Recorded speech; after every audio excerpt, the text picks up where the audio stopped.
আচ্ছা, তো আজকে আমরা কি পড়বো? আজকে প্রোভার্বস এন্ড ট্রান্সলেশন পড়বো। তো এখানে তুমি যদি কোশ্চেন ঘাটাঘাটি করো, বেশ প্রতি বছরই দেখা যায় একটা বা বিগত এখান থেকে 5-7 বছর আগে এখান থেকে আরও বেশি প্রশ্ন আসতো।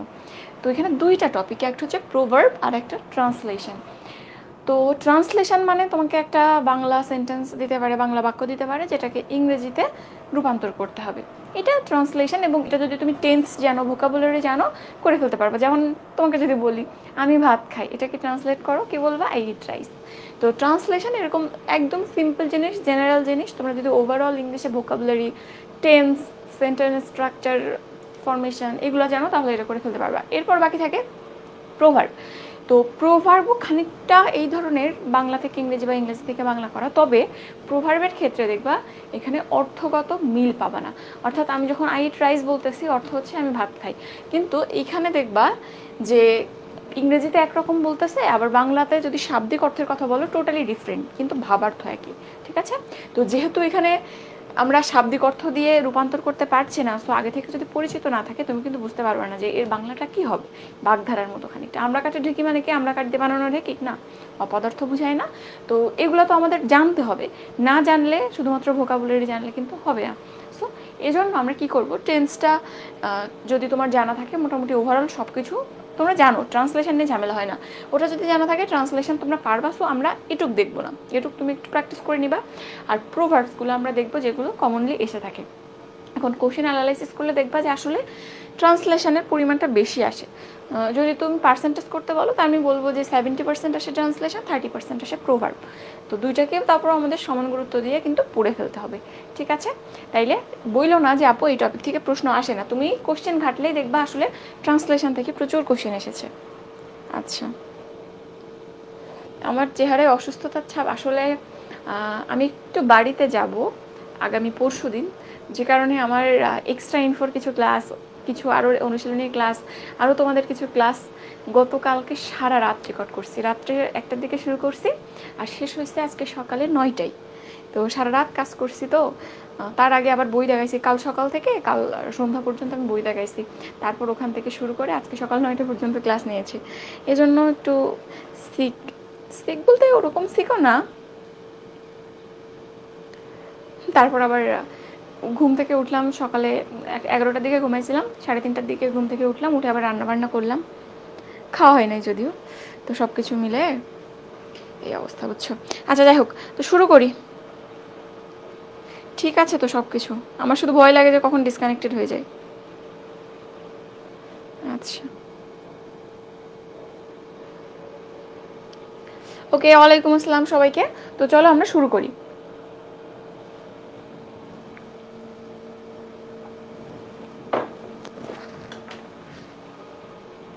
আসো আমরা প্রোভার্বসগুলো দেখব। আচ্ছা, প্রথম যেটা আসছে দেখো, বলেছে নানা মুনির নানা মত। মানে কি, যখন একটা গ্রুপের মধ্যে অনেকজন মানুষ হবে, তুমি কিন্তু একজনের সাথে আরেকজনের মতের মিল পাবে না। ঠিক আছে? সো এটা এরকমও বোঝায় যে অধিক সন্ন্যাসীতে গাজন নষ্ট। যখন অনেক মানুষ একসাথে হয়ে যায়, তখনই ঝামেলাটা তৈরি হয়। যেমন এখানে যদি আমি তোমাদের গ্রুপে জিজ্ঞেস করি যে 6টায় ক্লাস নেবো, 4টায় নাকি 7টায়, এক একজন এক এক কথা বলবে। ঠিক আছে? তাহলে নানা মুনির নানা মত মানে যদি পার্টিসিপেন্ট বেশি হয়ে যায়, তখনই ঝামেলা তৈরি হয়। তাহলে নানামুনির নানামত এর ট্রান্সলেশনটা কীরকম হবে? Many men many minds. অনেক মানুষ, তাদের মনও অনেক রকম, চিন্তা ভাবনা অনেক রকম। ঠিক আছে? এরপর জোর যার মুলুক তার, এটা তো তোমরা পড়েছই। মুলুক মানে হচ্ছে শাসনতন্ত্র বা একটা রাজ্য। মুলুক মানে রাজ্য বোঝায়। এখন যার জোর আছে, সেটা হইতে পারে ম্যান পাওয়ার, হইতে পারে অর্থ সম্পদের জোর। তো যার জোর আছে অর্থ সম্পদ বা মানুষের, মুলুক বা রাজ্য তারই হবে। যুদ্ধ করে আইদার জয় করে ফেলবে বা টাকা দিয়ে কিনে ফেলবে। ঠিক আছে? তাহলে জোর যার মুলুক তার মানে বোঝায় যার শক্তি আছে সব কিছু সে গ্রাস করে ফেলবে, এটা নেগেটিভ অর্থ দিবে। এবং এখানে দেখো ট্রান্সলেশন বলছে মাইট ইজ রাইট। ঠিক আছে? ওকে, শক্তি, অধিকার, এরকম একটা অর্থ দিবে। আচ্ছা, এরপর এইটা একটু দেখবা, সবগুলো কিন্তু লাগে না। দেখো এখানে যেগুলো ইম্পর্টেন্ট আমি সেগুলোই বলতেছি, আমি দাগাই দিচ্ছি, দাঁড়ো।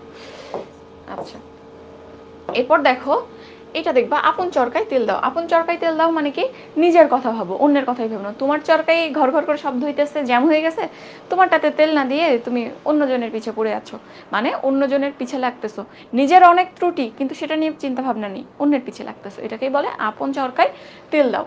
তো এই ট্রান্সলেশনটা কিরকম দেখো, মাইন্ড ইয়োর ওন বিজনেস, মানে তোমার নিজের ব্যবসা বা নিজের কাজকর্মকে তুমি মাইন্ড করো বা খেয়াল রাখো।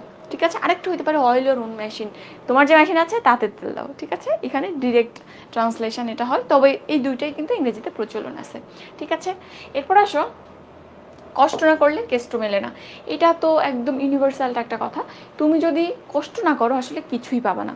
যত পরিশ্রম করবা, এমনি নর্মালি চিন্তা করো, তুমি একদিন সারাদিন পরিশ্রম করছো, সারাদিন পরিশ্রম করলে পরের দিন যদি কোনো কাজ না থাকে এমনিতে মনটা ফুরফুরে লাগে, কিন্তু তোমার অনেক দিন ছুটি, কোনো কাজ নেই, তো প্রত্যেক দিনই কিন্তু বোরিং লাগে। ঠিক আছে, সো কষ্ট না করলে এমনি তো রেজাল্ট পাওয়া যায় না, এবং কষ্ট করলে আসলে শরীর ভালো থাকে, মন ভালো থাকে। তো ট্রান্সলেশনটাকে no pains no gains, no pain, যদি কষ্ট না করো তাহলে গেইন কিন্তু হবে না। আচ্ছা, আমি ডিটেলসে কেন ব্যাখ্যা করতেছি, কারণ এখান থেকে যে কোশ্চেন আসে তোমাকে বলতে পারে যে নো পেইনস নো গেইনস এর অর্থ কী।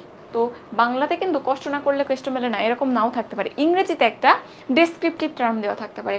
আবার যখন বলবে যে অয়েল ইওর ইন মেশিন, এটার অর্থ কি, তখন হইতে পারে অপশনের মধ্যে মাইন্ড ইওর ওন বিজনেস, বা টু রেস্ট্রিক্ট অন সেলফ, বা to think about on self, এরকম বলতে পারি। ঠিক আছে, এই জন্য আমি ব্যাখ্যা করে দিচ্ছি। ঠিক আছে, যেমন to read between the lines, এটা আসছিল না, তো to read between the lines মানে কি, দেখো এখানে একটা লাইন দেখছো, একটা লাইন দেখছো, মেঘ দেখলেই বর্ষা বলা চলে না, আর যত হাসি তত কান্না। এখন এই দুটো তো তুমি দেখতেই পাচ্ছ, বলতেছে এই দুই লাইনের মধ্যে কি আছে সেটা পড়ো, মধ্যে কি অ্যাকচুয়ালি কিছু আছে না, তো আছে কি অ্যাকচুয়ালি ইনার কোনো মিনিং যদি এই সেন্টেন্সগুলোর মধ্যে লুকায় থাকে, তাহলে সেটা যে বুঝা সেটাকে আমরা বলি to read between the lines. তাহলে সেটা তো বুঝতে হবে যে অ্যাকচুয়ালি কোনো একটা বাক্য দিয়ে কী বুঝাচ্ছে। তো এইখানে যেটা সব থেকে ইম্পর্টেন্ট, ভাবার্থটা বোঝা। ঠিক আছে, আচ্ছা এরপর আসো, এখানে দেখো কাছে থাকলে পড়ে মন, দূরে থাকলে ঠন ঠন, বা মনের আড়াল তো চোখের আড়াল, বা চোখের আড়াল তো মনের আড়াল। তো এখানে এরকম বোঝায় যে একটা মানুষ বা একটা, তুমি চিন্তা করো যখন স্কুলে ফ্রেন্ডদের সাথে অনেক ফ্রেন্ড ছিল না, তোমার খুব ক্লোজ ফ্রেন্ড, তুমি চিন্তা করতা যখন আমি কলেজে উঠে এদের থেকে সেপারেট হয়ে যাবো কীভাবে থাকবো, আমি নিজেও এরকম চিন্তা করতাম যে আমি এদের ছাড়া কেমনে বাঁচবো। বাট তুমি কলেজে চলে আসছো, কয়েকদিনের মধ্যেই সবাইকে ভুলে গেছো, তাই না? এটা আসলে মানুষের নেচার, মানুষ না ভুলতে পারলে সে দুনিয়ায় সাস্টেইন করতে পারতো না। তো সেটাই বলছে যে কাছে থাকলে মন পড়ে যে আমরা কীভাবে থাকবো এরকম চিন্তা আসতেছে, বা একদিন না দেখলে মন খারাপ লাগতেছে, বাট যখন অনেক দূরে চলে যাচ্ছ আর মনেই পড়ে না তাদের কথা, দূরে থাকলে ঠন ঠন। ঠিক আছে, আর আরেকটা হচ্ছে চোখের আড়াল তো মনের আড়াল, চোখের আড়াল হয়ে গেল তো মনেও পড়ে না সে মানুষটি। তো ইংরেজিতে কি বলে, out of sight out of mind. Okay, আমি কিন্তু ব্যাখ্যা বেশি করতেছি কারণ এখানে এক্সপ্লানেটরি কোশ্চেনই বেশি আসে। আউট অফ সাইট, সাইট মানে দৃষ্টি বা দৃষ্টিসীমা, তাইলে যখন আউট অফ সাইট দৃষ্টিসীমার বাইরে চলে গেল, আউট অফ মাইন্ড মনেরও বাইরে চলে গেল। আচ্ছা ঠিক আছে, সমস্যা হইলে বইলো, আমার কিন্তু সাপোর্টার নেই। আর আজকে এত মানুষ কেন রে, আজকে কি 94 জন কেন? আচ্ছা এখানে দেখো, জসমিন দেশে যদাচার মানে কি, যে যেরকম তার আচরণ সেরকম, বা কোন একটা রাজ্য পরিচালিত হচ্ছে তো রাজ্যটার অবস্থা কিরকম হবে, তার প্রধানমন্ত্রী যেরকম হবে সেরকম। ঠিক আছে, তো জসমিন দেশে যদাচার মানে বোঝায় যখন যেরকম সিচুয়েশন সেরকম বিহেভ করো, কারণ সিচুয়েশনটা আসলে এরকমই, কারণ এই সিচুয়েশনের সাথে তোমার যে তাল মিলাইতে হয় ওরকম কাজই করতে হবে। সো জসমিন দেশে যদাচার, এটার দেখো ইংরেজিতে কে বলছে, while in Rome do as the Romans do, যখন তুমি রোমে আছো তখন কীরকম আচরণ করবা, রোমানদের মতো আচরণ করতে হবে, নাহলে ওরা তোমাকে খাদাই দিবে। তখন তুমি বাংলাদেশে আছো তখন কি তুমি সবসময় সারাদিন পিজা খাইতে পারবা না। আবার যখন তুমি রোমে যেয়ে বসে আছো, ইটালিতে যেয়ে বসে আছো, তখন যদি ডেইলি তুমি ভাত ভর্তা চাও পাবা না। তো সিচুয়েশনটা যেমন হবে আমরা তেমনই করবো। ওয়াইল ইন রোম, যখন তুমি রোমে আছো কাদের মতো কাজ করবা, কাদের মতো আচরণ করবা, do as the Romans do, যেমন রোমানরা যেরকম কাজ করে আমরাও সেরকম করব। ঠিক আছে, আচ্ছা এটা একটু দেখবা, যত গর্জে তত বর্ষে না, এটা খুব ইম্পর্টেন্ট। যত গর্জে তত বর্ষে না মানে হচ্ছে যে যত চিল্লাপাল্লা করে তার কাজ তত কম হয়, আর যে চুপচাপ থাকে তার দিয়ে কিন্তু কাজ বেশি হয়। ঠিক আছে, তার কথা নয় কাজ, এরকম একটা কথা আছে। তো এখানটাতে ইংলিশ টার্ম কি হইতে পারে, এমটি ভেসেলস সাউন্ড মাছ হইতে পারে, অর্থাৎ তুমি একটা খালি কলসেতে একটা বাড়ি দাও, ঠাস করে জোরে শব্দ হবে, আর পানি ভরা কলসের বাড়ি দাও আস্তে টুং করে একটু শব্দ হবে, ঠিক আছে? তার মানে যেটা ফাঁকা যাতে কিছু নাই সেটাই বেশি সাউন্ড করতেছে। আবার বার্কিং ডগ সেলডম বাইটস, এটাও বলা হয় যে কুত্তা বেশি ঘেউ ঘেউ করে সে কিন্তু কামড়ায় না। কিন্তু পাগলা কুত্তা কখনো কিন্তু ডাকে না। পাগলা কুত্তাকে ডাকতে দেখছো? পাগলা কুত্তা ডাকে না, চুপচাপ থাকে। সো বেশি চিল্লাফাল্লা করতেছে মানে ওর আসলে দম নাই, ও নিজের যে মেকি সেই মেকি স্বভাবটা ঢাকার জন্য বেশি চিল্লাপাল্লা করতেছে, ঠিক আছে? আর অনেক স্টুডেন্ট দেখবা পরীক্ষার হল থেকে বের হয়ে বলে যে একদম কনফার্ম 95টা দাগায় আসছে, চান্সই পায় না, দেখা যায় 50 পাইছে। আর যারা ভালো করে তারা দেখবে এরকম কনফিডেন্টলি কিছু বলে না, এরকম বলে যে আমি 80টার মতো হয়তো হবে, ঠিক আছে? তো এর মিনিংটা এরকম, মাছ ক্রাই অ্যান্ড লিটিল ওয়াটার। হ্যাঁ, শুধু হাউ মাউ করতেছে, মায়া কান্না যেটাকে বলে, চোখে পানি নেই। আচ্ছা, এরপর দেখো, এটা একটু দেখো, আগে ঘর তো পর। এটা খুবই ভালো একটা লেসন। আগে ঘর তো পর মানে কি?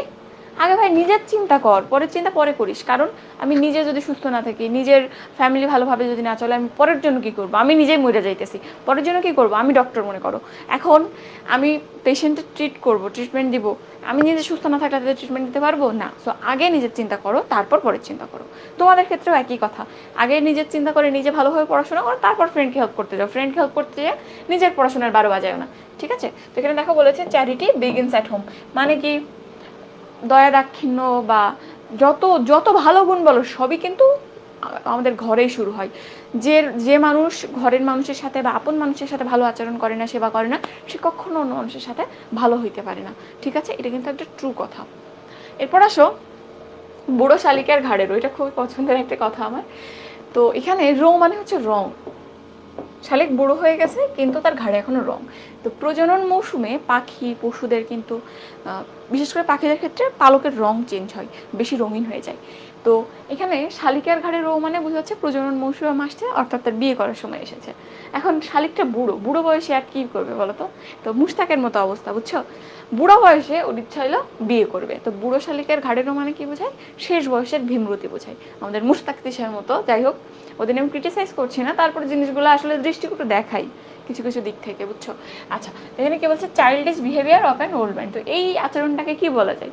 সে বিয়ে করবে 20, 25, 30 বছর বয়সে, সে যদি এখন 70 বছর বয়সে বিয়ে করতে চায় কোনো কারণ ছাড়াই, তাহলে এটাকে আমরা childish behaviour of an old man বলছি, ঠিক আছে? ওকে, এটা তো বলেছে অসারের তর্জন গর্জন ছাড়, যার দিয়ে কোনো কাজ হয় না, যে অসার, যে নির্জীব, সে শুধু চিল্লাপাল্লাই করে। ওই যে যেটা বললাম এমপ্রিভাসাল সাউন্ড মাছ, একই রকম, ঠিক আছে? এটা কিন্তু দুইটা একই, এই জন্য আমি আর বললাম না। এরপর দেখো, এটাও আমরা পড়েছি, চাচা আপন প্রাণ বাঁচা মানে আগে ঘর তো পর, এই এই একই কথা। এগুলা বুঝে বুঝে সুন্দর করে পড়বা, যেটা বুঝবা না আমাকে জিজ্ঞেস করবা। এগুলো যদি একবার বুঝে পড়তে পারো, বিসিএস এ প্রচুর কোশ্চেন আসে, প্রচুর কোশ্চেন আসে, একটু ভালো করে খেয়াল করো। আচ্ছা, এরপর এটা তো জানো, সময়ের 1 ফোঁড় অসময়ের 10 ফোঁড়। মনে করো তোমার কাপড়ে একটুখানি এক জায়গায়, আচ্ছা শোনা যাচ্ছে, দেখা যাচ্ছে সব, ভালোবাসা কানায় আচ্ছা, প্রীতি কাঁঠালের আঠা, ইটস ট্রু, বাট এখানে কতটুকু প্রীতি আর কতটুকু অন্য কিছু, এটাও একটা প্রশ্ন। আচ্ছা, এরপর দেখো, অসময়ের 1 ফোঁড় সময়ের 1 ফোঁড় অসময়ের 10 ফোঁড়। তোমার কাপড়ে, আমার কাপড়ে এখানে একটুখানি সুতা খুলে গেছে, হ্যাঁ, সেলাইয়ের জায়গাটা একটুখানি সুতা খুলে গেছে। এখন একটুখানি জাস্ট একটা সেলাই দিয়ে যদি ওটাকে আমি আটকাই দিতাম তাহলে ঠিক হয়ে যাইতো। এখন আমার মনে হচ্ছে না আর এখন সময় নেই, আমি পরে করব। এখন এখানে টান লাগলে এই ছিটাটা কিন্তু আস্তে আস্তে বাড়তে থাকবে। সুতা যখন ছাড়া যায় সেলাইয়ের ওখান থেকে, দেখবা তুমি যত দেরি করবা আস্তে আস্তে ওটা এক্সপ্যান্ড করে, সুতাটা খুলে যায় অনেক দূর। তো তুমি যদি টাইমলি সেলাই করতা, একটা সেলাইতে দেখা যেত কাজ হয়ে যাচ্ছে, দেরি করলে কি হবে? অনেক ছিঁড়ে গেল, এখন তো 10টা সেলাই দেওয়া লাগবে, ঠিক আছে? এই জন্য বলতেছি সময়ের 1 ফোঁড় আর অসময়ের 10 ফোঁড়, সময় মতো কাজ করলে দ্রুত হয়। আচ্ছা, তো এখানে বলছে স্টিচিং টাইম সেভস 9। এখন এখানে 10 আর 1 বলছে, এখানে 9 আর 1 কেন বলছে বলো তো? এই স্টিচিং টাইম সময় মতো একটা দাও, তাহলে 9টা সেভ হবে। হ্যাঁ, পরবর্তীতে আমরা 10টা দিচ্ছি আর আগে দিচ্ছিলাম একটা, তাহলে অ্যাকচুয়ালি শেষে আমরা এক্সট্রা কয়টা দিচ্ছি? তাহলে 1 বাদ দাও 10 থেকে, 9টা দিচ্ছি, এজন্য কিন্তু 9 ওয়ার্ডটা আসছে, ঠিক আছে? ওকে, এরপর দেখো, যারা দেখতে নারী তার চলন বাঁকা। নারী শব্দের অর্থ হচ্ছে না পারি, এটা রবীন্দ্রনাথের কবিতার মধ্যে তুমি দেখে থাকবে, নারী কবিতার মধ্যে সংক্ষেপে এরকম সুন্দর শোনানোর জন্য এরকম শব্দ ব্যবহার করা হয়। তো নারী মানে না পারি, যাকে দেখতে না পারি তার চলন বাঁকা, যার তুমি সহ্য করতে পারো না। তোমার এক ফ্রেন্ড মনে করো, কোন একটা কারণে তুমি তাকে পছন্দ করো না, তো তার চলনও বাঁকা, মানে তার সমস্ত কাজই খারাপ লাগে, ঠিক আছে? সে যে কথা বলে, এমনি কথা বলে, এমনি হাঁটে, এমনি খাই, মানে যাকে তুমি পছন্দ করো না তার দেখবে কোনো কাজই সহ্য হয় না, এমনি তোমার নিন্দা করতে ইচ্ছা করে। তাহলে তুমি যাকে দেখতে পারো না তার চলন বাঁকা কি বলছে, faults are thick where love is thin. তো তার মধ্যে যদি ভালো কোনো গুণও থাকে, তোমাকে যদি সে ভালোবাসে, তোমার মনে হয় কি না এটা তো আসলে কোনো ভালো জিনিসই না। যেমন তুমি নিজেই চিন্তা করো যে আমরা মানুষের ভালো দিক কতটুক মনে রাখি, খারাপ দিক কতটুক মনে রাখি। একটা মানুষ সারা জীবন ভালো কাজ করে গেছে, জাস্ট যে কোনো একটা খারাপ কাজ করছে, সে যত বড় অন্যায় হোক, এক জীবনে একবার খারাপ কাজ করছে, তোমরা তাকে বয়কট করে দাও, বাট সে যে এত ভালো কাজ সারা জীবন করে গেল এটা আমরা দেখি না। এই জন্য বলা হয় ফলস এর থিক, ভুল কাজটা পুরো, যেখানে ভালোবাসা খুবই পাতলা, খুবই ক্ষীণ। ঠিক আছে, আচ্ছা। এরপর অতি লোভে তাঁতি নষ্ট, এটা তো জানো, অতি লোভে তাঁতি নষ্ট। এখন এই তাঁতি মানে যারা তাঁত বোন তারা কিন্তু না। আমি প্রথমে চিন্তা করতাম কেন তাঁতি আসলো এখানে। তো তাঁতি মানে স্বভাব, এটা একটা বাংলা শব্দ। তাঁতি শব্দের অর্থ কি, স্বভাব। আচ্ছা, সম্ভবত এই পিডিএফটা দেয়া নেই তোমাদের ওয়েবে, ক্লাসের পর আমি দিয়ে দিচ্ছি, ঠিক আছে, ক্লাসের পর দিয়ে দিচ্ছি। তো অতি লোভে তাঁতি নষ্ট মানে অতি লোভে স্বভাব নষ্ট, বেশি লোভ করবা মুরবাই, তো এটা সবাই যেন গ্রাসল লাসল সব একসাথে ধরো, সব ছাড়াই যাবে। যেমন মনে করো তোমাকে কেউ বললো যে এই পাত্রের মধ্যে চাউল আছে বা লবণ আছে, তুমি নাও যতটুকু ইচ্ছা তুমি নাও। তো তুমি যদি এভাবে করে হাতের উপর একটু নিতা, মানে জাস্ট এইভাবে করে কিছু লবণ নিতে পারতা, এখন তোমার মনে হচ্ছে আমি সব নিব, এমনি করে খামচি দিয়ে মুট করে ধরছো, মুট করলে বালি চাল লবণ সবই কিন্তু বেড়ে যায়, তাই না? তো সব একসাথে গ্রাস করে নিতে চাচ্ছ, কিছুই পাবা না। মুট করলে আসলে তুমি দেখো চাল লবণ কিচ্ছু পাবা না, সব ফসকে যাবে। আচ্ছা, এরপরে দেখো এটা একটু ভুল হয়েছে, এটা একটু দেখো, এটা আমি বুঝাই দিচ্ছি just. Hunger is the best sauce. Hunger is the best sauce মানে কি, আমরা সস কী করি, খাবারের টেস্ট বাড়ানোর জন্য ব্যবহার করি। তো যখন তোমার ক্ষুধা লাগছে দেখবে তখন সব কিছুই ভালো লাগে, তাই না? তখন সব কিছুই ভালো লাগে, যাই খাচ্তেছো তাই ভালো লাগে।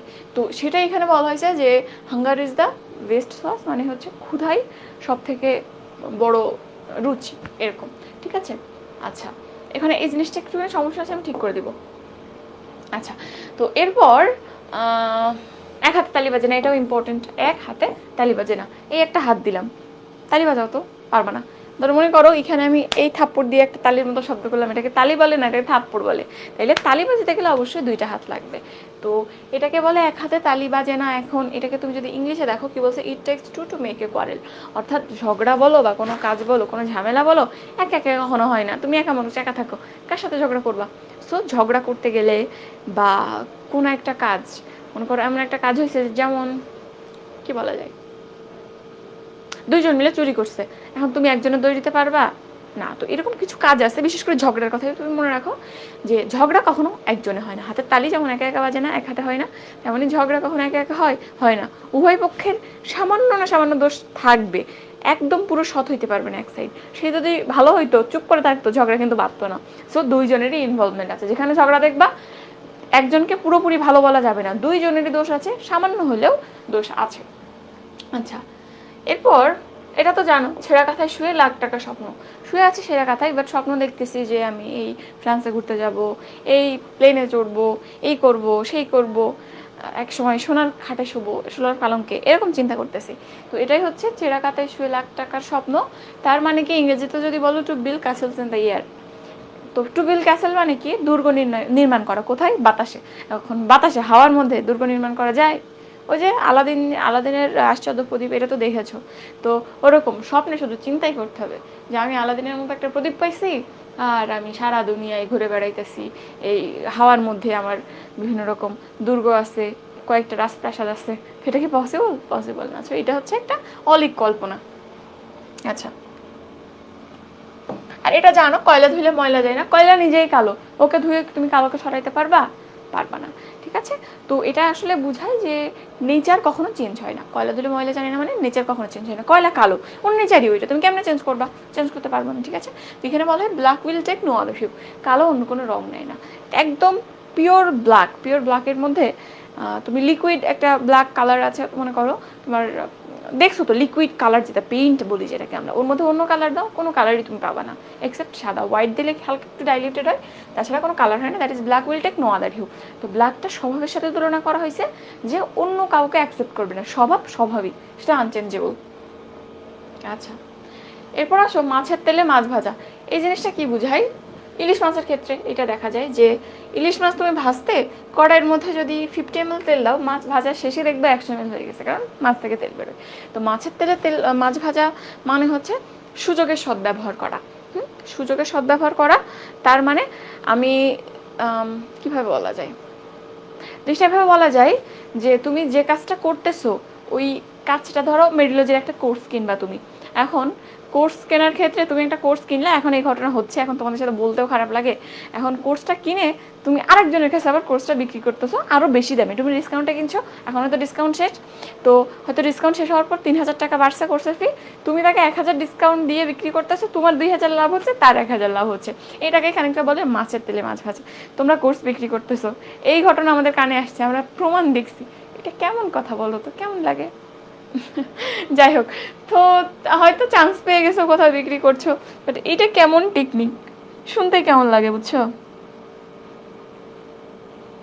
আচ্ছা, হ্যাঁ, এই যে তুমি যেটা বলছো টু গেইন উইদাউট স্পেন্ডিং, অর্থাৎ অর্জন করা, খরচ ছাড়াই অর্জন করা, যেটা সেটাকে আমরা বলে থাকি টু গেইন উইদাউট স্পেন্ডিং বা মাছের তেলে মাছ ভাজা। এখানে তোমার খরচ হলো না, বরং লাভই হয়েছে, কিন্তু ওরও লাভ হয়েছে, তোমারও লাভ হয়েছে, বাট এটা কেমন কথা? হ্যাঁ, আচ্ছা, এরপরে উলুবনে মুক্তা ছড়ানো, এটা একটু দেখো। উলুবনে মুক্তা ছড়ানো মানে কি?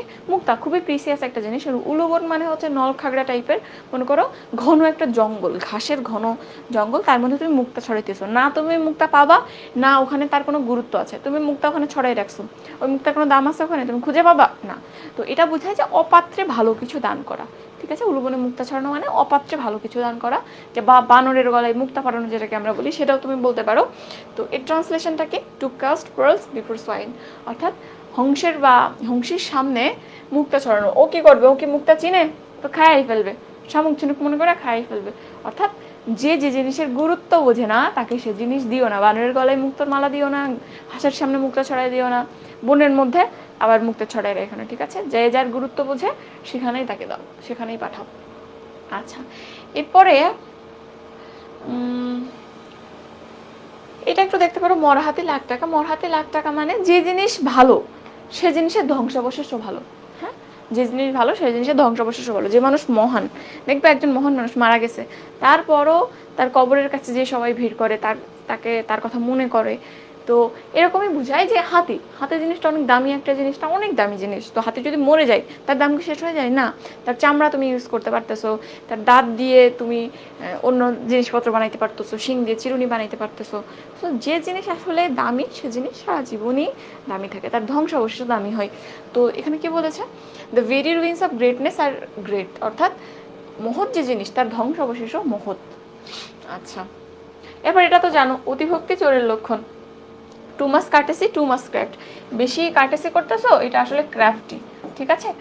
তো এখানে এই জিনিসটা তো বুঝোই যে অতিভক্তি চোরের লক্ষণ মানে সাধারণভাবে তোমার একজন ফ্রেন্ড, তো ফ্রেন্ডের সাথে ফ্রেন্ডের সম্পর্ক কি হবে? এই ঘোরাফেরা করবা, এই পড়াশোনায় হেল্প করবা, বাট এক ফ্রেন্ড আছে সারাদিন তোমাকে সারাদিন তেলাই, তো দেখবা তার উদ্দেশ্য কি থাকে? ম্যাক্সিমাম ক্ষেত্রে ফ্রেন্ডের উদ্দেশ্য থাকে এরকম, পরীক্ষার আগে আসলে আমাকে প্রচুর খাওয়াইতো, ফ্রেন্ডের মা খাওয়াইতো। এখন আসলে উদ্দেশ্যটা কি থাকে বলো তো? উদ্দেশ্য থাকে যাতে পরীক্ষা একটু হেল্প করি, এটা আসলে ইলিগাল কিছু না, বাট এরকমই বুঝাই যে বেশি ভক্তি করতেছে, এর মানে কি এর নিশ্চয়ই পিছনে কোনো একটা উদ্দেশ্য আছে, ঠিক আছে? আচ্ছা, আজকে বহুত মানুষ এসছে, কেন এসছে আমাকে একটু বলো। আচ্ছা, এই যে দেখো, নিপাপু বলতেছে এক মহিলা এত প্রশংসা করলো, পরে বুঝলাম পকেট মার। এই ঘটনা আমার সাথে হয়েছে। আমি সাতক্ষীরা থেকে ঢাকায় আসছি, আসার পথে এক মহিলা এসে বসে খুব গল্প করতেছে, তার ছেলের কথা বলতেছে, মেয়ের কথা বলতেছে, তার জীবনে কি দুঃখ সেই কথা বলতেছে, এবার আমার কাছে শুনতেছে। এবার আমি তো কিছু বলবোই না, এরপর উনি গেস করে বিভিন্ন রকম কথা বলছে, মানে মানুষের জীবনে ন্যাচারাল যে প্রবলেমগুলো থাকে থেকে বলছে, আহারে, আমি একটু মাথাটা নাড়ছি, আহারে এই অবস্থা সেই অবস্থা। পরে উনি কি করছে, পরে আমার ব্যাগের চেন পুরো খুলে ফেলছে। খুলে আমি বুঝতে পারছি যে কিছু একটা হচ্ছে, বা তুমি তো বুঝতেই পারো ব্যাগে কেউ টাচ করলে। পরে তাকাই দেখি মহিলা আমার ব্যাগের চেন খুলে ফেলছে চুরি করার উদ্দেশ্য নিয়ে। তো এই জন্যই বলে অতিভক্তি চোরের লক্ষণ, বুঝছো? আচ্ছা, এরপর হচ্ছে আঙ্গুর ফল টক। এই হিস্ট্রি তো সবাই জানো, যে সেই যে শেয়াল ছিল, শেয়াল আঙ্গুর খাইতে গেছিল না, অনেক লাফালাফি করেও আঙ্গুর খাইতে পারলো না। তো এরপর নিজেকে কি বলে সান্ত্বনা দিবে? বললো যে ওই আঙ্গুরটা টক, আমি তো খাবোই না। পায়রা কি করতাম, ওর ব্যর্থতা সে পারতে পারে নাই, আঙ্গুরের নাগাল পায় নাই, এখন বলতেছে নাগাল পাইলেও তো লাভ হইতো না, কারণ ওটা টক, আমি তো এমনিও খাইতে পারতাম না। এইটা দিয়ে সে নিজেকে সান্ত্বনা দিচ্ছে, ঠিক আছে। যেমন অনেকে দেখবা চান্স পায় নাই, কোনো একটা নির্দিষ্ট জায়গায় চান্স পায় নাই, এরপর বলবে কি যে আমি তো ওখানে পড়তামই না, পড়ার ইচ্ছাই তো ছিল না, কারণ সাবজেক্টটা বাজে, বাট একটা সময় খুব বেশি প্যাশন ছিল। এটা আসলে নিজেকে সান্ত্বনা দেওয়ার একটা উপায়, আঙ্গুর ফল টক, ঠিক আছে। এরপর হচ্ছে ইট মারলে পাটকেল খেতে হয়, ইটটি বা ঢিলটি মারলে পাটকেলটি খেতে হয়, মানে কি তুমি একজনের ক্ষতি করবা, তো এটা অর্ডার অফ নেচার যে তোমার উল্টা ক্ষতি হবেই, নিউটনের থার্ড ল যেটাকে বলে, ঠিক আছে। তো এটাকে এভাবেই তুমি মনে রাখতে পারো, টিট ফর ট্যাট, তুমি একজনকে টিট করলা, ট্যাট তো তোমার হবেই, উল্টা ক্ষতি তো হবেই, ঠিক আছে। এইগুলোর আসলে এক্সাক্ট কোনো অর্থ নেই, বুঝাই যে তুমি একটা অ্যাকশন করতেছো, ঠিক অপোজিট অ্যাকশন তোমার উপরেই হবে। তুমি কারোর জন্য দোয়া করবা, সেই দোয়া তোমার উপর আগে কবুল হয়, এরকম তো একটা কথা আছে না হাদিসে, যে কেউ যখন তার মুসলিম কোনো ভাইয়ের জন্য হাত তোলে বা দোয়া প্রার্থনা করে, তখন সেটা সবার আগে যে দোয়া করতেছে সেই দোয়া প্রার্থীর কাছে আগে কবুল হয়, নিজের জন্য আগে কবুল হয়। ঠিক একইভাবে বদদোয়া করলে কিন্তু বদদোয়া তোমার উপর আগে কবুল হবে। ওকে, এরপর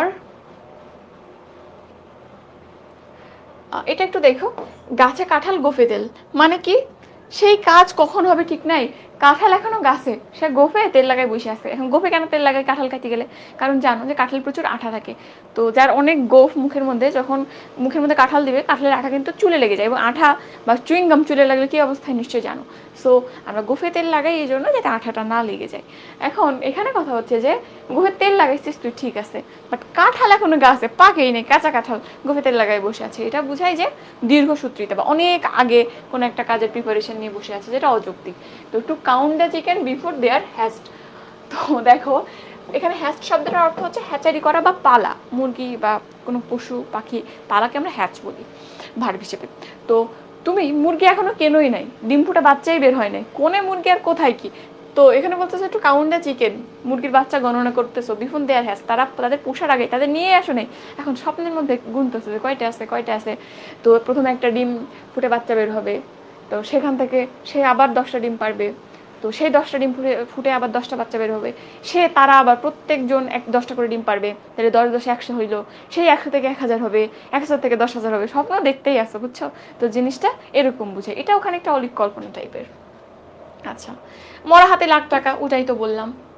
আচ্ছা, এরপরে চন্দ্রেও কলঙ্ক আছে, এটা বোঝায় যে দুনিয়ার কোনো কিছু অ্যাকচুয়ালি 100% পারফেক্ট না, সব জিনিসেই খুঁত আছে। চন্দ্র আমরা এটাকে সৌন্দর্যের একটা প্রতীক হিসেবে দেখি, তাই না, তো তারপরেও দেখবা ওর মধ্যে একটা ব্ল্যাক স্পট আছে কিছু কিছু জায়গাতে, তো এই জন্য আমরা বলে থাকি কোনো কিছু 100% পারফেক্ট না। চন্দ্র যেটাকে আমরা সাইন অফ বিউটি হিসেবে জানি, তার মধ্যেও কিন্তু কালো কালো ছোপ আছে, ঠিক আছে। মানুষের জীবনে এরকম কোনো কিছু 100% পারফেক্ট হয় না, যদি 100% পারফেক্ট কিছু দেখো তাহলে মনে করবে এটা আর্টিফিশিয়াল, ন্যাচারাল জিনিস 100% পারফেক্ট হয় না, এটা আল্লাহই বলে দিচ্ছে।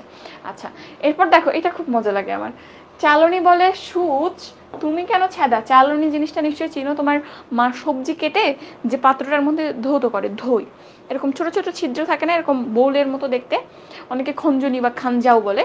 তো এই জিনিসটার মধ্যে কত ফুটা থাকে, শত শত ফুটা, আর একটা ছুঁচের মধ্যে কয়টা ফুটা থাকে, একটা ফুটা। এখন ওই যে শত শত ফুটাওয়ালা খঞ্জনি বা যেটাকে চালনি বলতেছো, এই চালনি সূচের কাছে গেছে, যে বলতেছে এই বেটা তোর পিছনে ফুটা কেন। তো দেখো খঞ্জনি বা এই আমি বারবার ওই শব্দটা ইউজ করতেছি কেন, চালনি, চালনির মধ্যে এত ফুটা, সে সূত্রে যে জিজ্ঞেস করতেছে তোর ফুটা কেন। এখন এই যে চালনি, ও কি দেখতেছে না ওর মধ্যে শত শত ফুটা, ঠিক আছে। তাইলে এটা বোঝায় যে নিজের দোষকে কেউ কখনো দেখতে চায় না, অন্যের ছোট একটা দোষ হলেও সেটা বড় করে মানুষ দেখতে চায়, এটাই বলেছে, ঠিক আছে। তো এখানটাতে দেখো ইংরেজিতে কি বলছে, দ্য পট কলস দ্য কেটলি ব্ল্যাক। এখন দ্য পট কলস দ্য কেটলি ব্ল্যাক, কেটলির মধ্যে চা বানায় মানুষ, আর পট মানে রান্নার পাত্র, এখন দুইজনে কিন্তু কালো, তার মধ্যে কেটলি, চায়ের কেটলি কয়জন ধুয়ে রাখে, ধুয়ে রাখে না কিন্তু, তো এটা বেশি কালো হয়। তো এভাবে বলতে পারো, বা দুইজনই কালো বা দুইজনের মধ্যে কালি আছে, একজন আরেকজনকে বলতেছে তুই কালা কেন, তোর গায়ে কালি কেন, দুইজনই কাইল্লা, বাট দেখো একজন আরেকজনের দোষকে বড় করে দেখতেছে। এখানে তো খুবই প্রমিনেন্ট, এর শত শত ফুটা, ও একটা ফুটা দেখিয়ে জিজ্ঞেস করতেছে, ঠিক আছে। তো এরকম স্বভাবের হওয়া যাবে না। এই যত প্রভাব দেখতেছো, যাই দেখতেছো, এগুলো কিন্তু আমাদের জীবনের অনেক বড় লার্নিং, তুমি প্রত্যেকটা সেন্টেন্সের মধ্যে এখানে লেসন পাবা। হ্যাঁ, এটাই। এরপর আসো বজ্র আটুনি ফসকা গেরো, এটা একবার বিসিএসে আসছিল। তো এই জিনিসটা দিয়ে কি বোঝায় দেখো, বজ্র আটুনি, আটুনি মানে টাইট করা, আটসাট করা, আর গেরো মানে গিট্টু। অনেকে গেরো শব্দটার সাথে পরিচিত না, গেরো মানে গিট্টু। এখন তুমি একটা জিনিসকে খুব ভালোভাবে আটসাট করলা, বাট যখন গিট্টুটা দিলা, ফসকা গিট্টু দিলা, মানে গিট্টু দিলে সাথে সাথে খুলে গেল। এখন এতক্ষণ ধরে টাইট করে কি লাভ হয়েছিল যদি তুমি ফিক্স করে একটা গিট্টু নাই দিতে পারো। তাইলে এখানে আসলে বুঝায় কিরকম দেখো, পেনি ওয়াইজ পাউন্ড ফুলিশ, বা যে জিনিসটার আসলে দরকার নাই সেই জিনিসটাকে আমরা বেশি বেশি করে করতেছি, বেশি বেশি করে দেখতেছি, আর যেটা দরকার সেটা আমরা করতেছি না। ঠিক আছে, এরকম একটা বুঝাই। যেমন এখানে দেখো যে Penney wise pound foolish, Penney মানে, পাউন্ড মানে তো জানো এটা মুদ্রা, আর পেনি মানে তুমি যদি তুলনা করো, পাউন্ড মানে টাকা, 1 টাকা, আর পেনি মানে পয়সা, 100 পয়সায় যেমন 1 টাকা হয়, তেমনি 100 পেনিতে 1 পাউন্ড হয়। তাহলে এখানে বড়কে নিশ্চয়ই পাউন্ড বা টাকা বেশি মূল্যবান, আর পেনি বা পয়সা ছোট জিনিস। তো এখানে বলতেছে penny wise when pound foolish, অর্থাৎ পয়সারকে আমরা ওয়াইজ বলতেছি বা বেশি গুরুত্বপূর্ণ বলতেছি, যেখানে পাউন্ডটা ফুলিশ বা টাকাটাকে কম গুরুত্ব দিচ্ছি। ঠিক আছে, যেখানে গুরুত্ব দেওয়ার কথা ছিল গেরোকে বেশি, বজ্রকে আটনিকে দিচ্ছে, এখানেও ঠিক উল্টা কাজ হচ্ছে, রিভার্স হয়ে যাচ্ছে। ঠিক আছে, তো বুঝতে হবে জীবনে কোনটাকে বেশি গুরুত্ব দিতে হবে। ওকে, এরপর এটা একটু দেখুন, নাচতে না জানলে উঠোন বাঁকা। একজন নর্তকী আসছে, নাচতে পারে না। এখন সে বলতেছে তোমাদের উঠান তো ভালো না, এই আঁকা বাঁকা উঠান বলে আমি নাচতে পারতেছি না, একটা সমতল উঠান দিলে আমি ভালো মতো নাচতে পারতাম। এখন যে ভালো প্রপারলি নাচতে পারে, তুমি পাহাড়ের উপর উঠে দাও, সেও সুন্দর করে নেচে দেখাবে। তো এখানে জিনিসটা এরকম যে কাজ করতে পারে না, বা নিজের ফল্ট আছে, মনে করো কোনো কাজে ভুল হয়ে গেছে, তখন সে দোষ দেয় যন্ত্রপাতিকে বা যাদের সাথে কাজ করতেছে তাদেরকে। নিজের দোষ থাকতে অন্যকে দোষ দেওয়াকে আমরা বলি যে নাচ না জানলে উঠান বাঁকা। যেমন এখানে কি বলছে, a bad workman quarrels with his tool. তো খারাপ কাজের লোক, যে মানুষটা প্রপারলি কাজ করতে পারে না, সে ঝগড়া করে তার কাজের যন্ত্রপাতির সাথে, বলে যে এই যন্ত্রপাতিগুলোই ভালো না, নাহলে আমি ভালো করে কাজ করতে পারতাম। ঠিক আছে, তো এখানে বোঝাচ্ছে ফল্ট নিজের, বাট দোষটা চাপাচ্ছ অন্য কাউকে।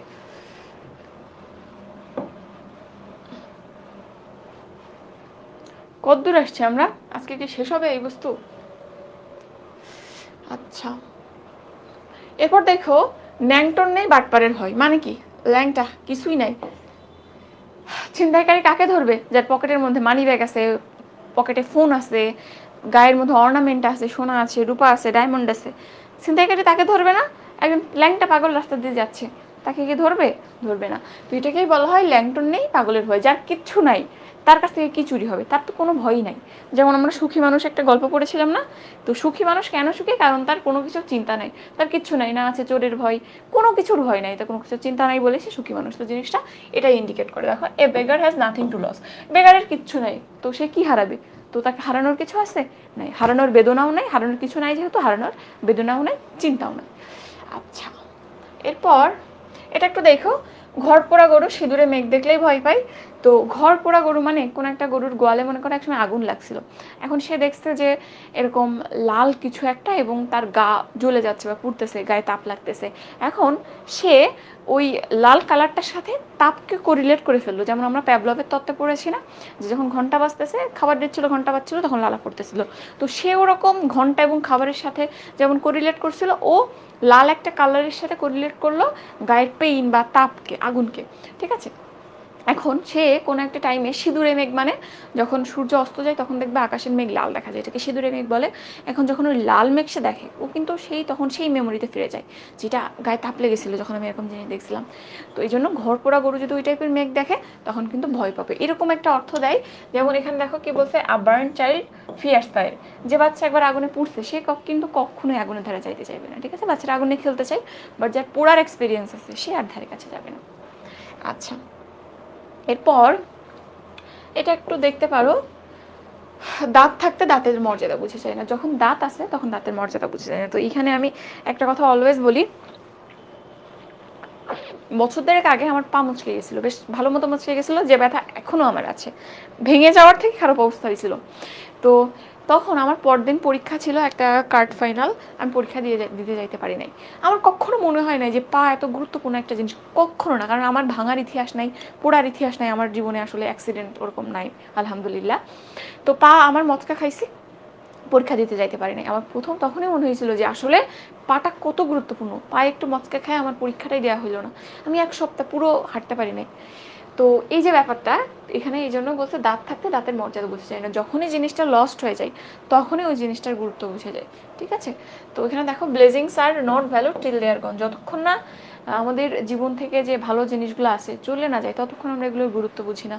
ঠিক ভালো মানুষগুলো যখন আমরা মানুষগুলোকে হারাই, বাবা মার কথা বিশেষ করে, যখনই বিশেষ করে বাবা মা তো মানে বাবা সব কিছু সাপোর্ট, মা শুধু ভালোবাসার সাপোর্ট বা তো সব কিছু সব বলতে পারো, বাট বাবা জিনিসটা বিশাল একটা জিনিস, যারা বাবা হারাইছে তারাই জানে যে আসলে বাবা জিনিসটা কি ছিল। কিন্তু যাদের বাবা আছে তারা কতটুকু গুরুত্ব দাও বাবাকে, বলো তো বাবার কথা কতটুকু শোনো। আচ্ছা, ডেইলি এক্সাম তো এক্সাম, তোমরা এক্সাম দাও না কেন রে?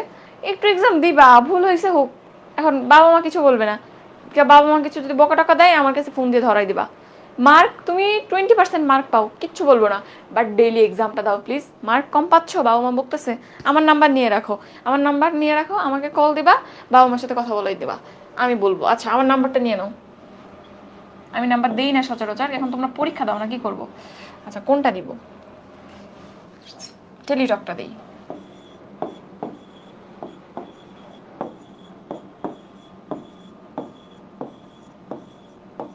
ঠিক আছে, ক্লাস টাইমে দয়া করে ফোন দিবা না, সন্ধ্যার পর ফোন দিবা না, সন্ধ্যা থেকে রাত 12টা এর মধ্যে কল দিবা না, বিকালের দিকে কল দেওয়ার চেষ্টা করবা, এটা হচ্ছে আমার নাম্বার, সেভ করে রাখো। ডেইলি এক্সাম দিবা, মার্ক কখনো যদি কম আসে বাবা মা বকা দিলে আমার কাছে কল দিয়ে ধরে দিবা, আমি কথা বলবো। আচ্ছা এরপর আসো,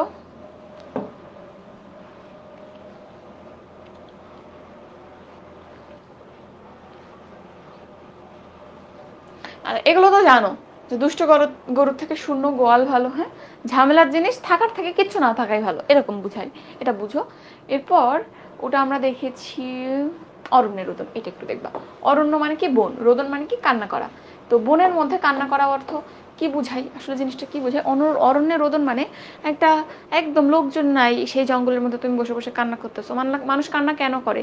কান্না করে যাতে তার দুঃখটা অন্য মানুষ বুঝে বা নিজের কষ্ট কমানোর জন্য। এখন বনের মধ্যে কান্না করতেছো, কেউ তোমার কান্না দেখবে? কান্না দেখে তোমাকে বাঁচাইতে যাবে? কেউ যাবে না। সো অরণ্যের রোদন মানে নিষ্ফল কোনো চেষ্টা বা অনর্থক কাজ বোঝায়, ঠিক আছে।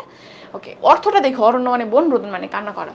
তো এখানে দেখো ইংরেজি থেকে বলছে ক্রাইং ইন ওয়াইল্ডারনেস, এটা বলতে পারো যে বন্য পরিবেশের মধ্যে কান্না করতেছে, ডিরেক্ট অর্থ, তবে ভাবার্থটা বুঝে রাখো, ঠিক আছে। আচ্ছা এরপর এটা ইম্পর্টেন্ট, নুন আনতে পান্তা ফুরোই, মানে এটা চরম রকম দারিদ্রতা বুঝায়, চরম রকম দারিদ্র বুঝায়। আচ্ছা এভাবে না পড়ে এক্সাম দিয়ে কি লাভ আছে? এখন এক্সাম টোটালি না দিয়ে কি লাভ আছে? আমি কি না পড়ে দিতে বলতেছি না রে, না পড়ে দিতে বলতেছি না। তুমি জাস্ট যখন এক্সাম দিবা একটা টাইম ফিক্স করো যে আমি 6টা এক্সাম দিব আজকে, তো তার 1 ঘন্টা, জাস্ট 1টা ঘন্টা আমাকে দাও, তার 1 ঘন্টা আগে বইটা নিয়ে বসো, 1 ঘন্টায় যা পড়া হয় ওইটা পড়েই তুমি এক্সাম দাও। একেবারে না পড়তে এক্সাম দিতে আমি বলছি না, তবে দাও এক্সাম। আর যদি মনে হয় একেবারেই টাইম নাই, পরে তুমি এই এক্সামগুলো দিবা না, কখনোই দিবা না। প্র্যাকটিস মোডে খুব কম মানুষ এক্সাম দেয়, বুঝছো, প্র্যাকটিস মোডে খুবই কম মানুষ এক্সাম দেয়। তো এরকম যদি সম্ভাবনা থাকে যে আসলে পরীক্ষা আমি দিব না পরে, তোমার হিস্ট্রি তুমি তো ভালো জানো, তো সেক্ষেত্রে না পড়ে হলেও তুমি এক্সামটা দাও, কারণ ওই কোশ্চেনগুলো হলেও অন্তত শিখতে পারবা, ঠিক আছে। আচ্ছা এগুলো কি মেডওয়ার্সের সাথে মিল নাই?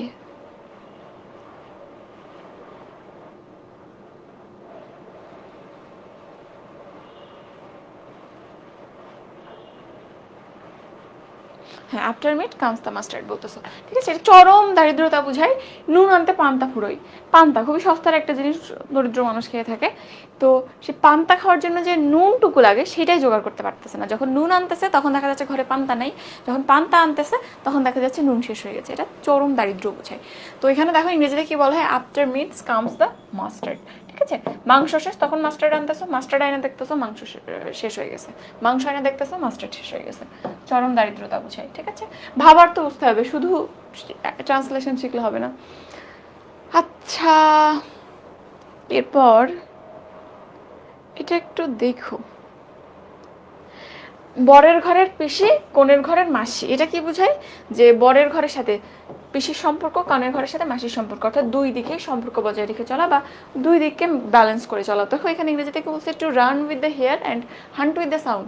রান উইথ দ্য হেয়ার মানে কি খরগোশের সাথে দৌড়চ্ছ, এবং হান্ট উইথ দ্য সাউন্ড, সাউন্ডের সাথে স্বীকার করতেছো, মানে কি জিনিসটা এরকম যে তুমি খরগোশকে বলতেছো যে ওই দেখ পেছনে একজন শিকারি আছে, তোকে কিন্তু গুলি করবে, দৌড় দে, আমি তোর সাথে আছি, তুই দৌড় দে। এইবার তুমি খরগোশের সাথে দৌড়াইতেছো, এবার যখনই শিকারি ঠাস করে একটা গুলি করে দিল খরগোশকে, তখন তুমি কি করলা, এটাকে সাউন্ড বলতেছে। যেই সাউন্ডটা হইলো you will hunt with the sound, সাউন্ডের সাথে সাথে তুমি তারপর ঝাঁপাই পড়লা। তো তোমার দৌড়ানোর উদ্দেশ্য কি ছিল তার সাথে, বলো? তার সাথে দৌড়ানোর উদ্দেশ্য ছিল তুমি তার শিকারটা ধরে ফেলবা। শিকারি যে গুলিটা যেই করবে, ও যখনই কায়েল হয়ে পড়বে তুমি তাকে ধরে ফেলবা। তো এটা কিন্তু তাকে হেল্প করার জন্য সেই মন মানসিকতা দিয়ে তুমি করো নাই, ঠিক আছে? তো এটাই বলছে to run with the hare and hunt with the sound, দুই দিকে তাল মেলায় চলা, বা আসলে কি বলা যায়, এটাকে অনেক সময় দুমুখো সাপ বলি না আমরা, দুমুখো সাপ বলতে পারো। এরপর আমরা মোটামুটি এগুলো দেখেছি। এটা একটু দেখতে পারো, বসতে দিলে শুতে চাই, এটা কি বোঝায় এটা তো জানোই। দেখো ইংরেজিতে বলে give him an inch and he will take an ell. তুমি তাকে 1 ইঞ্চি পরিমাণ জায়গা দাও, সে এত বড় জায়গা নিয়ে দখল করে বসে থাকবে। অর্থাৎ একজন মানুষকে, একজন ভিক্ষুককেই চিন্তা করো, যে বলছে মা একটু পানি খাওয়াবা, পানি খাওয়াইলে বলবে যে ভাত আছে কি, একটু ভাত দিবা, এরপর বলবে যে ভাত টাত খাওয়ার পর বলবে আমি একটু ঘুমাই নেই, ঘুমাই তারপর যাব। অর্থাৎ মানুষকে একটু সুযোগ দিলে সে সব কিছু অধিকার করে নিতে চায়, যেটা হচ্ছে ফিলিস্তিনের ক্ষেত্রে যে ঘটনা ঘটতেছে, বুঝছো, ইসরায়েল প্যালেস্টাইনে যে ঘটনা ঘটতেছে, খানিকটা এরকম, বসতে দিলে শুতে চায়, এটা মানুষের স্বভাব, ঠিক আছে? বাকিগুলো খুব একটা ইম্পর্টেন্ট না, আর এমনি তুমি পড়লে বুঝতে পারবে। বাকিগুলো যেগুলো বুঝতে পারবে না সেগুলো আমি দেখাই দিচ্ছি। আচ্ছা, এরপর মন্দ খবর বাতাসের আগে যায়। কি বলছে, মন্দ খবর বাতাসের আগে যায়। তো এখানটাতে তুমি নিজেই চিন্তা করো, তোমার গ্রামের একটা মেয়ে, গ্রামের একদম মানে প্রত্যন্ত অঞ্চলের মেয়ে চান্স পাইলো, মেডিকেলে চান্স পাইছে মনে করো। তো সেই ঘটনা পুরো গ্রাম ছড়াইতে কতক্ষণ লাগবে? দেখা যায় 2 দিন পরেও হয়তো অনেকে জানে না, 3 দিন পরেও জানে না, বা অনেকে টোটালি নাও জানতে পারে শেষ পর্যন্ত। বাট মনে করো ওই মেয়েটাই একটা ছেলের সাথে ভেগে গেছে, পালাই গেছে, এই ঘটনা রটতে কতক্ষণ সময় লাগে? সর্বোচ্চ 10 মিনিট। তার মধ্যে পুরো গ্রামের মধ্যে হই হই রই রই পড়ে যায় যে ওই মেয়েটা পালাইছে। তাইলে ভালো খবর সহজে ছড়ায় না মানুষ, আর খারাপ খবর মানুষ নিন্দা করতে পছন্দ করে, এই জন্য খারাপ খবর দ্রুত ছড়ায়। এই জন্য বলছে মন্দ খবর বাতাসের আগে যায়, ইল নিউজ রানস পেস, ঠিক আছে? এরপর আসো, এটা তো জানো, রথ দেখা কলা বেচা, এক কাজে 2 কাজ হাসিল করা, এটা বুঝায়। রথও দেখলাম, কলাও বেচলাম, রথ দেখা হইলো, আবার আমার কিছুটা আর্নিংও হইলো। তো ইংরেজিতে কে বলে to kill 2 birds with one stone, একটা পাথর দিয়ে 2টা পাখিকে মারে। অর্থাৎ আসলে আমি একটা কাজ, বা আমি আসলে একটা কাজই করতেছি, বাট পারপাসফুলি 2টা কাজ হয়ে যাচ্ছে, এরকম বুঝায়। এরপর এটা দেখো, বিনা মেঘে বজ্রপাত। বিনা মেঘে বজ্রপাত মানে কি, কোনো রকম পূর্ব আভাস ছাড়াই কোনো একটা বিপদ হওয়া বা কোনো একটা ঘটনা ঘটা, এরকম বুঝাই। মেঘ নাই বাট হুট করে বজ্রপাত হইলো, সাধারণত মেঘ থেকেই তো বজ্রপাত হয়, বাট কোনো একটা টাইমে মেঘ নাই বাট বজ্রপাত হয়েছে, এটাকেই আমরা বিনা মেঘে বজ্রপাত বলি। ইংরেজিতে কি বলা হয়, a bolt from the blue. Bolt মানে বজ্রপাত, from the blue. From the blue কেন বলছে? মেঘাচ্ছন্ন আকাশ সাধারণত ক্লাউডি, সাদা সাদা হয় না, কিন্তু নীল আকাশ কখন হয়? যখন আকাশে মেঘ না থাকে। তো এই জন্যই বলছে বোল্ট ফ্রম দ্য ব্লু, অর্থাৎ নীল আকাশ থেকে বজ্রপাত বা বিনা মেঘেই বজ্রপাত। ওকে, এরপর আসো, দেখো অল্প বিদ্যা ভয়ঙ্করী, এটা ট্রান্সলেশন কি হইতে পারে? আর little learning is a dangerous thing, এটা সবাই জানো। এখন এর ব্যাখ্যা আমি আর বললাম না। আচ্ছা, লাস্টটা তোমরা দেখেছো।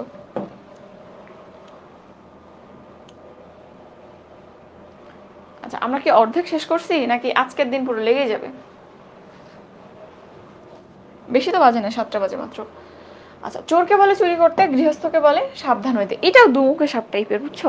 চোরকে বলছে যে আজকে ওদের বাড়িতে কেউ থাকবে না, চুরি করবি। এখন গৃহস্থ যে যার বাড়িতে চুরি করার কথা বলছে, ওকে যে বলছে যে আজকে কিন্তু চুরি হইতে পারে, আমি এরকম কানা ঘুষা শুনছি যে আজকে তোদের বাড়ি চোর আসতে পারে, সাবধান থাকিস।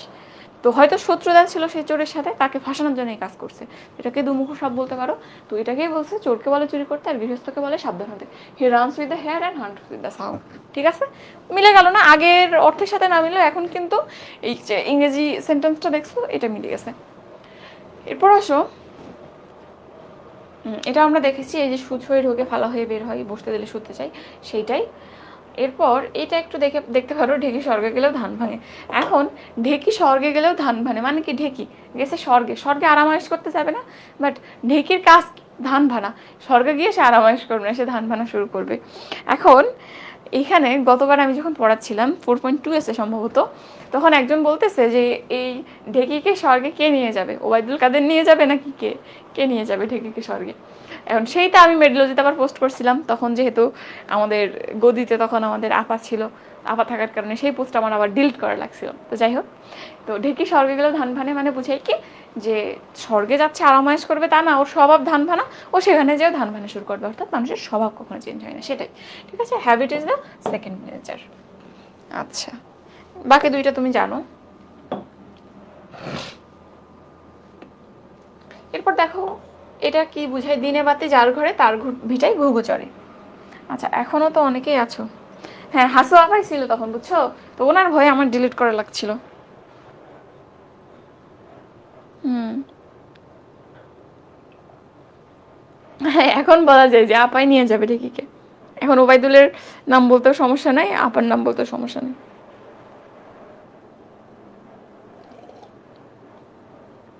ফিজিক্স ক্লাস 9টায় হবে। কয়টা বাজে এখন? 7টা 5 বাজে। 9টায় হবে তোমাদের ফিজিক্স ক্লাস।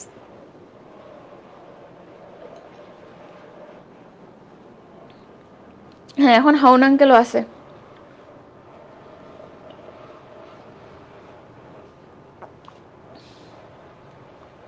আচ্ছা, আজকে দেখতেছি সনন্দ আছে। কি রে সনন্দ, কি অবস্থা? লাইভে তো থাকো না তুমি।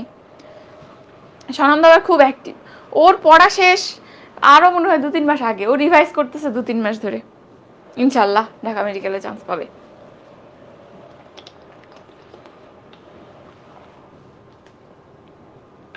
সব প্রভাব পড়া লাগবে কিনা দেখো, এখানে কিন্তু খুব বেশি নাই, আমি যেগুলো তোমাদের মনে থাকে না বা বুঝতে পারো সেগুলো পড়াই দিচ্ছি।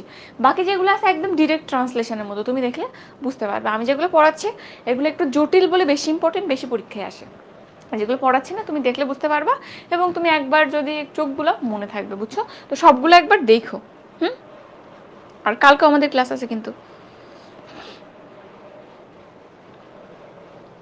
আচ্ছা, রুটিন দেয় নাই, জীবন ভাই কি পোস্ট করে নাই? আমি কনফার্ম আজকে ক্লাস হবে না এটাই। জীবন কি পোস্ট করে নাই? ও যদি পোস্ট না করে দেখি আমি ওকে বলতেছি, ঘুমাচ্ছে এখনো। আচ্ছা, অল্প সময়ে কিভাবে রিভিশন দিব, তো আমি তোমাদের গাইডলাইন সেশনে আসবো, বুঝছো। গাইডলাইন সেশনে মিমাপু আসবে, তারপর হচ্ছে আমি আসবো। তো তখন আমি ডিটেলসে টুকটাক তোমাদের যে কোশ্চেনগুলো আছে জমায় রাখো, টুকটাক সবার কোশ্চেনের উত্তর দেওয়ার চেষ্টা করব।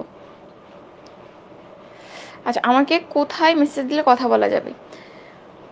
আসলে আমি একটু ব্যস্ত হয়ে পড়ছি, তুমি আমাকে গ্রুপে মেসেজ দিও, বুঝছো, গ্রুপে মেনশন দিও, দিয়ে বইলো যে আপু আমি সেই, আমার একটা কোশ্চেন আছে, কোশ্চেনটা শর্টে একটু লিখে দিও, তারপর তুমি আমাকে ইনবক্সে দিও। তাইলে আমি দেখবো, নাহলে ইনবক্সে যে কী পরিমাণ মেসেজ আসতে থাকে আমি নিজেই পাগল হয়ে যাই।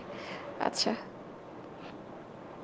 ও টেলিগ্রামে জানানো হয়েছে, আচ্ছা ঠিক আছে, তাইলে জানানো তো হয়েছেই। ওকে, এরপর আসো, দিনের বাতি যার ঘরে তার ভিটায় ঘুঘু চড়ে, এই জিনিসটা কি বোঝায়? ভিটায় ঘুঘু ছড়া মানে কি? ভিটায় ঘুঘু ছড়া মানে বংশ নির্বংশ হয়ে যাওয়া, সবাই মারা গেছে, কেউ বেঁচে নাই, একদম সব কিছু একদম আইসোলেট হয়ে পড়ে আছে, ঠিক আছে, অর্থাৎ জনমানব শূন্যতা বোঝায় ঘুঘু চড়া বলতে। আর দিনের বাতি মানে কি? যে দিনের বেলা ঘরের মধ্যে লাইট জ্বালিয়ে রাখে। কোন দিনের বেলা লাইট জ্বালানোর কোনো দরকার আছে? নাই। তো এটা অপচয় বোঝায়। তো বোঝায় যে যে জীবনে অপচয় করে একসময় দেখা যায় যে তার সব কিছু শেষ হয়ে নিঃস্ব হয়ে যায়, ঠিক আছে। দেখো, ওয়াস্ট নট ওয়ান্ট নট, যদি তুমি অপচয় না করো তোমার অভাব হবে না, অপচয় করো না অভাবও হবে না, এর আরেকটা মিনিং এটা হইতে পারে, ঠিক আছে। এরপর আসো, এটা তো জানোই, যার বিয়ে তার খবর নাই, পাড়াপড়শির ঘুম নাই। ইংরেজিতে কি বলছে? দো he is a careless to make his mark, others are moving. অর্থাৎ আসলে যার যে কাজের গুরুত্ব দেওয়া উচিত সে দিচ্ছে না, বাকি যাদের কাছে সেই কাজটার কোনো রকম গুরুত্ব নাই তারা দেখা যাচ্ছে সারাদিন মাতামাতি করতেছে, এইটা বুঝায়, ঠিক আছে। এরপর যেখানে বাঘের ভয় সেখানেই সন্ধ্যা হয়, অর্থাৎ এটা এটা কিন্তু প্রচুর পরিমাণে আসে। অর্থাৎ আমরা যেটাকে, যে জিনিসটাকে ভয় পাই সেই জিনিসটার সামনেই সব থেকে বেশি পড়ি, তাই না? দেখো এখানে কি বলছে, danger often comes when danger is feared. যখন তুমি বিপদকে ভয় পাও, বিপদ তখনই তোমাকে আটকে চেপে ধরে, ঠিক আছে। যেমন মনে করো যে পরীক্ষার মেসেজ, যে তোমাদের মার্কের মেসেজটা যায় গার্ডিয়ানের নাম্বারে, সবসময় কিন্তু যায় না, আমাদের ফল্ট থাকে মাঝে মধ্যে। এখন যেদিন সব থেকে কম পাও কনফার্ম, ওই দিন তোমার বাপ মার কাছে পৌঁছবে, ঠিক আছে। তার মানে কি, যেদিন যে জিনিসটাকে আমরা ভয় পাই সেই জিনিসটাই হয়ে থাকে। আচ্ছা, এরপর এটা চাইলে একটু দেখতে পারো, কাজের সময় কাজে, কাজ ফুরালে পাজি। কি বোঝায়? কাজের সময় তুমি তাকে কাজই বলতেছো, হ্যাঁ খুব কাজের লোক, তো তুমি তার খুব প্রশংসা করতেছো। যে কাজ শেষ হয়ে গেল, তার কাছে প্রয়োজন শেষ হয়ে গেল, তখন তুমি তাকে পাজি বলে গালি দিচ্ছ। তো এটা কি বুঝাই বলো তো? এটা বুঝাই যে দরকারের সময় কোনো কিছুকে গুরুত্ব দিয়ে পরে তাকে অবহেলা করা। এখানে কি বলেছে? তো give a dog a bad name and hang him. কুকুর তোমার খুব ভালো একজন বন্ধু, তোমার বাড়ি গার্ড দিচ্ছে, অনেক কাজে হেল্প করতেছে, বাট যখনই তার প্রয়োজন শেষ তখন কি করতেছো? তার একটা খারাপ নাম দিয়ে গালি দিচ্ছ এবং হ্যাং হিম, ঝুলাই মেরে ফেলে দিতেছো। ঠিক আছে, ফাঁস দিয়ে দিচ্ছ গলেই। আচ্ছা, এরপরে এটা একটু দেখো, এটাও প্রচুর পরিমাণে আসে। কারো পৌষ মাস আর কারো সর্বনাশ। এটা কি বুঝায় বলো তো? কারোর ক্ষেত্রে ভালো সময় যায় আর কারোর ক্ষেত্রে তখন অ্যাট দ্য সেম টাইম সর্বনাশ হয়। যেমন আচ্ছা, এখানে দুইটা হয় বুঝছো, নেরো ফিডলস ওয়েন রোম বার্নস। কারো পৌষ মাস, কারো সর্বনাশ। এখানে দেখো একটা লিখেছে, what is sport to the cat is death to the rat. তো বিড়ালের কাছে যেটা খেলা, মজার ব্যাপার, ইঁদুরের কাছে কিন্তু সেটা মৃত্যু সম। তারপরে ওই যে আমরা একটা স্টোরি পড়েছিলাম না, যে একটা বাচ্চা পুকুরে পন্ডের মধ্যে ব্যাঙের দিকে ঢিল ছুটছিল, তো বাচ্চার কাছে যেটা খেলা ব্যাঙের জন্য সেটা ক্ষতিকর। আবার এটা বলা হয় যে নেরো ফিডলস ওয়েন রোম বার্নস। এদিকে রোম ধ্বংস হয়ে যাচ্ছে, ওদিকে নেরো, এটা একজন ব্যক্তিত্ব, তো উনি তখন বাঁশি বাজিতেছে। ঠিক আছে, তো এটা অ্যাকচুয়ালি এরকম বোঝায় যে একজনের ক্ষতি হচ্ছে বাট আরেকজন সেই জিনিসটার মজা লুটতেছে। এটা খুবই ইরেশনাল একটা কাজ, অনৈতিক কাজ। এটা একটু খেয়াল করো, অনেক কথাই বললাম, এখানে 3টা সেন্টেন্স হইতে পারে। ওকে, এরপরে কোনটা দেখবা? এটা একটু দেখতে পারো, ঘরের ভাত খেয়ে বোনের মোষ টানানো। জিনিসটা কিরকম বুঝায়? তুমি বাপের টাকার চাল, কেনা চালে ভাত খাইতেছো, খাইয়া অন্যের জন্য কাজ করে বেড়াইতেছো, অদরকারি কাজ। তো এটাকেই বলা হয় যে ঘরের ভাত খেয়ে বোনের মোষ তাড়ানো। খাচ্ছ ঘরের ভাত, এখন বোনের মোষ তাড়ানোর কোনো দরকার তোমার আছে? বোনের মোষকে তোমার আয়সা ঘরে চাল কিনে দিয়ে যায়? দিয়ে যায় না। তাহলে এটা এরকমই বোঝায় যে আমি এক জায়গা থেকে সুবিধা নিচ্ছি আর সুবিধা দিচ্ছি আরেকজনকে। এরকম উচিত না যে যেখান থেকে সুবিধা নিচ্ছ তাকেই তুমি ফ্যাসিলিটি দিবা।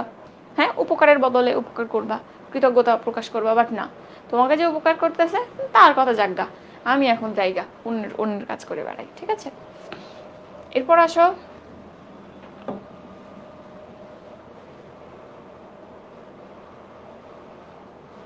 কি দেখবা এখান থেকে বলো?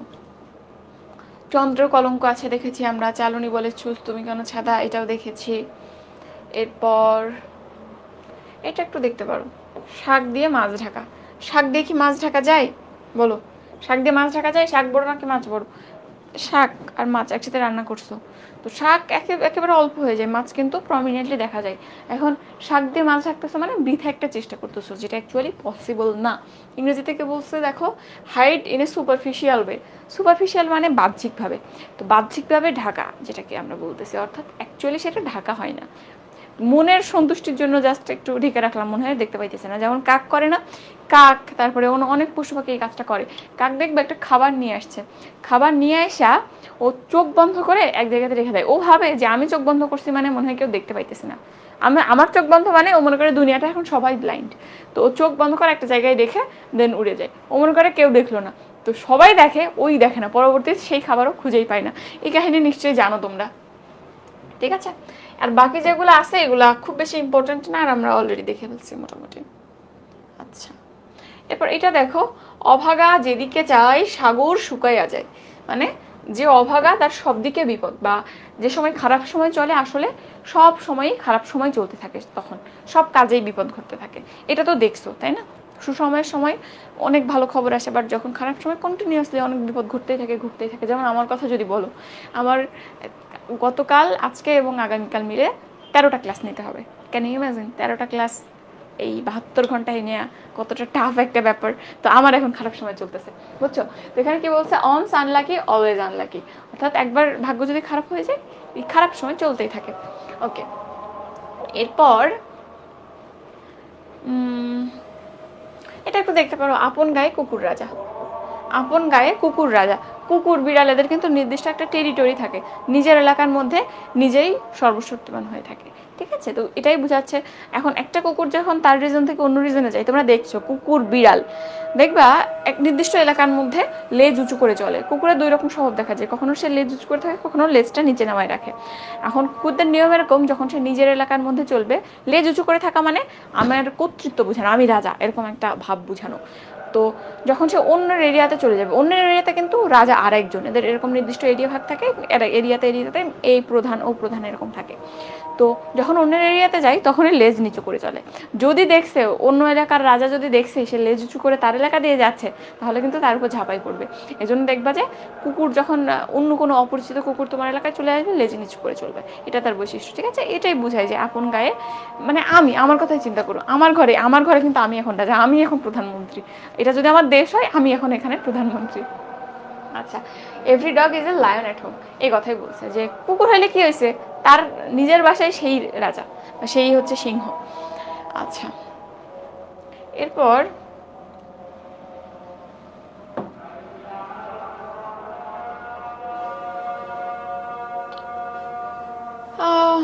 এটা একটু দেখো, উঠন্তে মূল পত্তনেই চেনা যায়। পত্তন মানে রোপণ বুঝাই, বা ইনিশিয়ালি যে বেড়ে গেল কেন,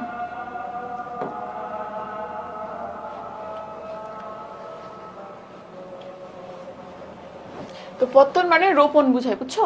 এখন উঠন্তি মূল মানে বাড়ন্তা মূল জিনিসটা মূলা, ওটার আঞ্চলিক কথাতে মূল বলছে।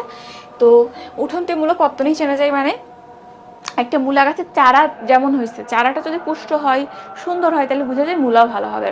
ছোটবেলায় যদি কুকড়ানো হয়, পোকা ধরে, তাহলে কিন্তু সেখান থেকে ভালো মূলা পাই না। অর্থাৎ ইনিশিয়ালি কোনো একটা জিনিসের সূচনা দেখে বোঝা যায় যে এটা আসলে ফাইনালি কীরকম হবে, আউটকাম কেমন আসবে, ঠিক আছে। তো ইংরেজি থেকে বলছে মর্নিং শোজ দ্য ডে, সকাল যদি ভালো হয় দিনটাও ভালো যায়। যেমন তুমি আজকের কথাই চিন্তা করো, আজকে সারাদিন কিন্তু মেঘ ছিল, এখন সকালে মেঘ দেখছো মানে এটা ইনিশিয়ালি ধারণা করা হয় সারাদিন এরকম যাবে। বা আমরা অনেক সময় বলে থাকি যে কার মুখ দেখেছে সকালে ঘুম থেকে উঠলাম, মানে কি সকালে শুরুতে যদি খারাপ কিছু একটা হয়, খারাপ কিছুকে ফেস করি, সারাদিন খারাপ যায়, এরকম একটা ধারণা করা হয়, ঠিক আছে। এটা আসলে 100% ট্রু, এর কথা বলা যায় না। আচ্ছা, এরপর দেখো, কই মাছের প্রাণ বড় শক্ত। কই মাছ এর প্রাণ কিন্তু বহুত শক্ত, অর্থাৎ সহজে তাকে তুমি মারতে পারবা না, জীবনী শক্তি অনেক বেশি। তো এটাতে ইংরেজিতে আমরা কি বলতে পারি, আ ক্যাট হ্যাজ 9 লিভস। আমরা গেমের ক্ষেত্রে কি করি, গেম খেলার সময় অনেক ক্ষেত্রে 3টা, অনেক ক্ষেত্রে 5টা লাইফ দেওয়া থাকে, একবার তুমি যদি মরে যাও আবার জীবিত হইতে পারো, এরকম 3-4 বার হইতে পারে। তো ক্যাট 9 বার মরে গিয়েও বেঁচে থাকতে পারে, অর্থাৎ সে একবার মরে গেল আবার জীবিত হইতে পারে, এরকম 9টা সাইকেল সে অতিক্রম করতে পারে। এটাতে কি বুঝাইছে অ্যাকচুয়ালি, যে তার জীবনী শক্তি অনেক বেশি। বাংলাতে যেটাকে কই মাছ বলছে, ইংরেজিতে সেটাকে ক্যাট বলছে। এখন ইংরেজরা এই ট্রান্সলেশনটা করছে, বা এটা তাদের কথা, তারা কি কই মাছ দেখছে ইংল্যান্ড আমেরিকায়, তুমি কই মাছ পাবা না, এই জন্য তারা ক্যাটের সাথে তুলনা করছে, ঠিক আছে। আচ্ছা,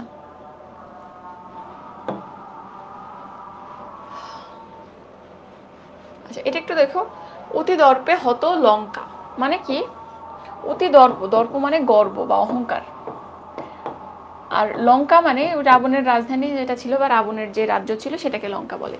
তো অতিরিক্ত অহংকারের কারণে লঙ্কা ধ্বংস হয়ে গেল। হত মানে শেষ হয়ে যাওয়া, হত শেষ হয়ে গেছে, হত মানে শেষ হয়ে যাওয়া বুঝাই। তাহলে অতিরিক্ত অহংকারের কারণে লঙ্কা রাজ্যটা ধ্বংস হয়ে গেল, এটা বোঝা যাচ্ছে। কার অহংকারের কারণে হয়েছিল বলতো, শূর্পণখার অহংকারের কারণে কিন্তু পরবর্তীতে লঙ্কা ধ্বংস হয়ে গেছিল। এখন এই জিনিসটা ইংরেজিতে কি বলছে, প্রাইড গোস বিফোর ডিস্ট্রাকশন, অর্থাৎ তুমি অহংকার করো, ধ্বংস হয়ে যাবা। অহংকার খুবই খারাপ একটা জিনিস, মানে বলা হয় অহংকার বা গর্ব এটা হচ্ছে খোদার ভূষণ, আল্লাহর ভূষণ, স্রষ্টার ভূষণ। এটা নিয়ে যদি মানুষ টানাটানি শুরু করে, তার ধ্বংস অনিবার্য, ঠিক আছে, সেটাই বুঝাইছে। আর এখানে অতিদর্প হতলঙ্কা কেন বলছে, অতিরিক্ত দর্প বা অহংকার করেছিল শূর্পণখা, যে কারণে লঙ্কা রাজ্যটা ধ্বংস হয়ে গেছিল, এটা, ঠিক আছে। এই জিনিস কিন্তু বুঝবে না যদি ওয়ার্ড ফর ওয়ার্ড না বুঝো। আচ্ছা, এরপরে এটা একটু দেখতে পারো, হাটে হাড়ি ভাঙা মানে কি, গোপন ঘটনা প্রকাশ করে দেওয়া সবার মধ্যে, এটা তো জানো।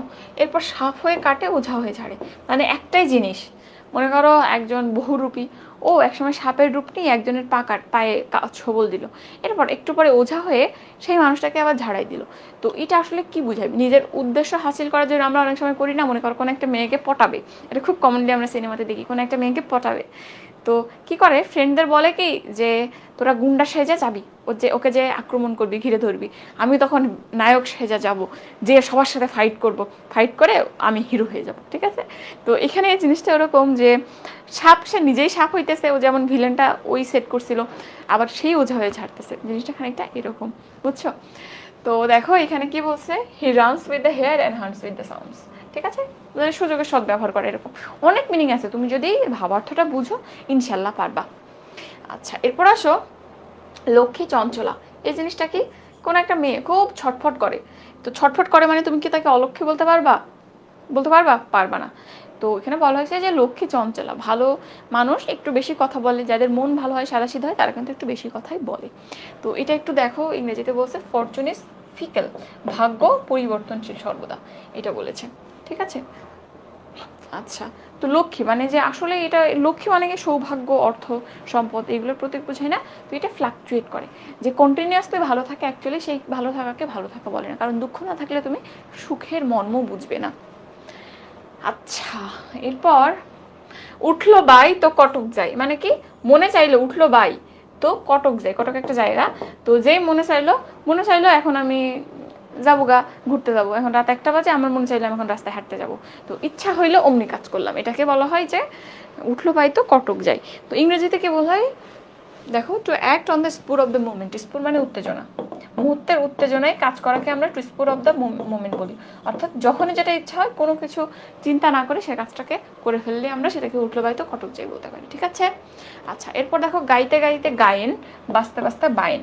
গায়েন মানে কি আর বায়েন মানে কি, যারা বাদ্য বাজনা ভালো বাজাইতে পারে তাদেরকে আমরা বায়েন বলি, আর যারা ভালো গান গাইতে পারে সিঙ্গার, তাদেরকে বাংলাতে তুমি গায়ক বা গায়েন বলতে পারো, ঠিক আছে, গায়েন আর বায়েন। ওকে, তো এখানে কি বোঝাইতেছে, তুমি গাইতে থাকো, গাইতে গাইতে একটা সময় পারফেক্ট হয়ে যাবা।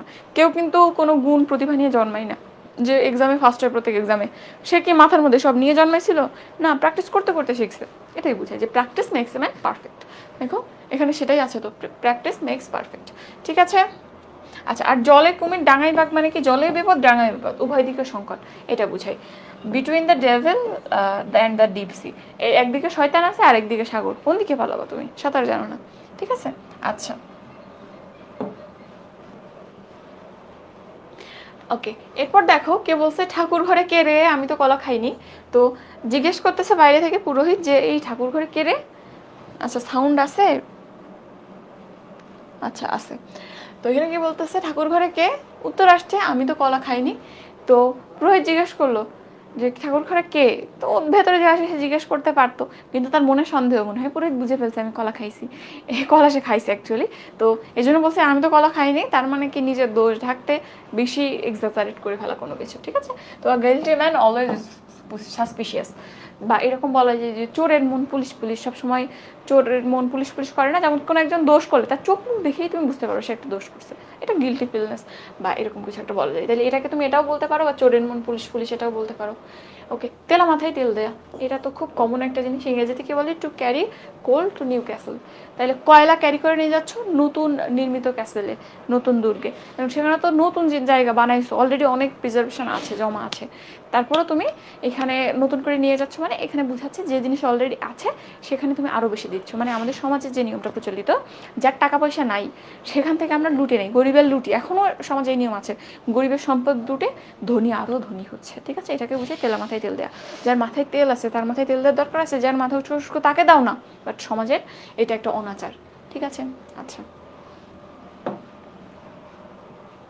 আচ্ছা, এখন এখানে কিছু প্র্যাকটিস আছে আমাদের, মোটামুটি প্রভার্ব এন্ড ট্রান্সলেশন মোটামুটি এখানে শেষ, ঠিক আছে। এখন আমরা কি একটু প্র্যাকটিস করবো নাকি প্র্যাকটিস তোমরা করে নেবা, দেখি বলো।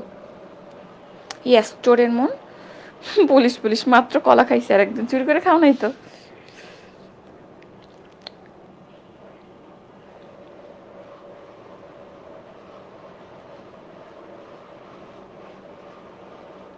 আচ্ছা ক্লিয়ার হয়েছে আশা করি ক্লিয়ার হয়েছে মোটামুটি, এবং যেগুলো ইম্পর্টেন্ট, যেগুলো বুঝতে পারো না, মিলাইতে পারো না, মনে থাকে না, সেগুলো আমি দেখাই দিলাম, বাকিগুলো একেবারে জেনারেল ট্রান্সলেশনের মতো, একটু বুঝে বুঝে পড়বা, কারণ এখান থেকে 2 টাইপের কোশ্চেন আসতে পারে। বাংলায় এরকম একটা তুলে দিল যে তেলা মাথায় তেল দেওয়া, এর ইংরেজিতে কী হবে? ট্রান্সলেট ইট। তখন এরকম থাকতে পারে, আবার এটা ব্যাখ্যা করে দিতে পারে যে আমরা গরিবদের শোষণ করে যে বড় লোকরা আরও ধনী হচ্ছে, এটা ব্যাখ্যা করেও দিতে পারে, কিন্তু এই জন্য আমি ব্যাখ্যাটা পড়াইলাম। ঠিক আছে, কোশ্চেনে দেখবা এরকম ব্যাখ্যা টাইপের প্রশ্ন আসছে। আচ্ছা ক্লিয়ার বলতেছো, আচ্ছা প্র্যাকটিস করব। চলো দেখি তোমরা উত্তর করবা, তোমরা উত্তর করো। ওকে, এখানে অ্যাকচুয়ালি উত্তর কি আছে কোথাও? এখানে তো উত্তর নাই। ওকে, এখানে উত্তর মার্ক করে না। এখন তাহলে তাই বলো যে ইচ্ছা থাকলে উপায় হয়। Which on the following is correct? ইচ্ছা থাকলে উপায় হয়, এখানে নিচের কোনটা সঠিক বলো ও ট্রান্সলেশন হিসেবে। দ্রুত আনসার করো, আমি একটাও বলবো না, আজকে সব তোমরা বলবা, কারণ এগুলো একেবারে ইজি। একের উত্তর বলো। আর দুইয়ে কি বলছে? Every cloud has a dash lining. প্রত্যেক মেঘের কি আছে বলো তো? প্রত্যেক মেঘের কি আছে? মেঘ, এটা কিন্তু হতাশার প্রতীক। বা যখন হচ্ছে গ্লুমিনেস, মেঘ অন্ধকার হয়ে যাচ্ছে দুনিয়া, তো মেঘ দিয়ে আমাদের মনের হতাশাকে তুলনা করা হয়। তো প্রত্যেক মেঘের ক্ষেত্রে যেমন দেখবা যে ওপাশে সূর্য আছে, সূর্যের ফলে দেখা যায় সূর্যের আলো যখন মেঘে এসে পড়ে সাইড দিয়ে হালকা একটা সিলভারের মতো চকচকে লাইনিং দেখা যায়, তো ওটা হচ্ছে আশার প্রতীক। মেঘটা হতাশার প্রতীক, আর ওই লাইনটা বা ওই যে চকচকে আভাটা ওটা আশার প্রতীক। মানে বোঝায় যে সকল হতাশার মধ্যেও আশা আছে। তো এখানে কি হবে? Every cloud has a silver lining. ঠিক আছে, এখানে সিলভার হবে আনসার। ওকে, আর এটা কি হবে বলো?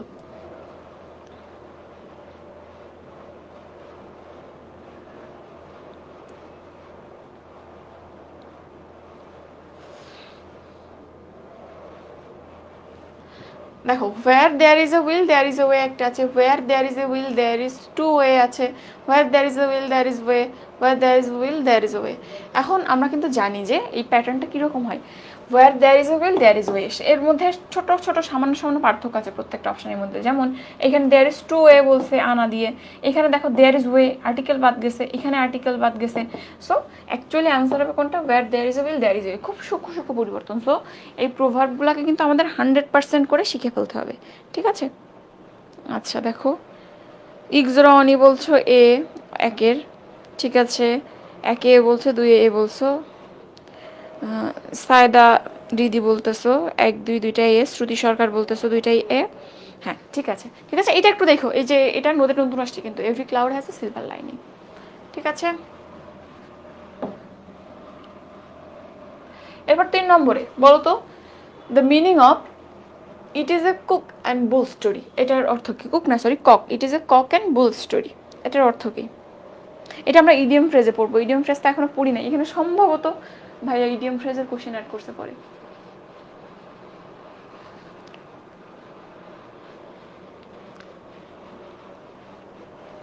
বলো, কক অ্যান্ড বুলের স্টোরি মানে কি? কক অ্যান্ড বুলের স্টোরি মানে আষাঢ়ে গল্প, যে গল্পের মধ্যে বুল বা ষাঁড় আছে, আবার কক আছে, মুরগিও আছে, দুইজন দুইজনের সাথে ফাইট লাগাইছে। কোথায় মুরগি কোথায় ষাঁড়, দুজনের ফাইট কখনো সমান হইতে পারে না, এটা ইররেশনাল জিনিস। ঠিক আছে, এজন্য এটাকে আমরা আষাঢ়ে গল্প বলে থাকি বা অবাস্তব গল্প। এটা একটা আষাঢ়ে গল্প। ঠিক আছে, মোরগ আর ষাঁড়ের গল্প না, এটা একটা আষাঢ়ে গল্প বা আজগুবি গল্প। ঠিক আছে, আচ্ছা বি বলতেছো, সনন্দ বলতেছো তিনে বি, মরিয়ম বিলকিস বলতেছো বি, মৌরিন বলতেছো বি, তাসফিয়া নাবিলা সবাই বি বলতেছো। ঠিক আছে, আচ্ছা এরপর এটা একটু দেখো তো, hit while the iron is hot, বা strike while the iron is hot. তখনই তুমি স্ট্রাইক করো বা হিট করো যখন আয়রনটা গরম হয়েছে। তুমি ঠান্ডা আয়রন বা ঠান্ডা ইস্ত্রি মেশিন দিয়ে কি কাজ করতে পারবা? পারবা না। তো এটা অ্যাকচুয়ালি কী বোঝায়? সুযোগের সৎ ব্যবহার করা বা তখনই কাজ করা যখন একটা টাইম হয়েছে, নির্দিষ্ট টাইমে।